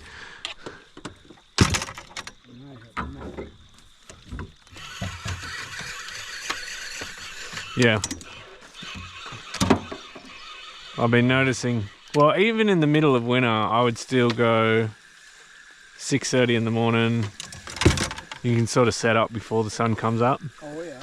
It's freezing, but that works. You just get less time to catch a fish, but sometimes that's a prime time. Two rods out, I never had a bit of bait on either one of them. Yeah. Well, we'll go the other way next time we go, Marty, and we don't have to travel as far.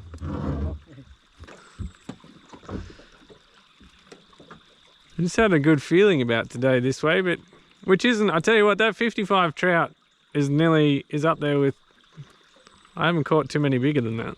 Really? Yeah.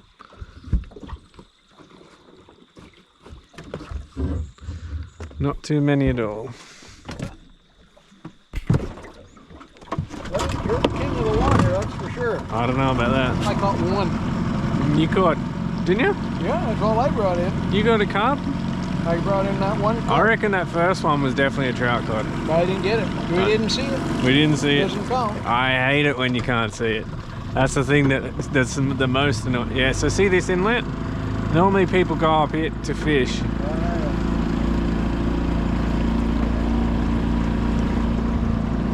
Now we gotta watch that one. The trick is, if you ever fall in, if you get caught on a log, take that bit of clothing off.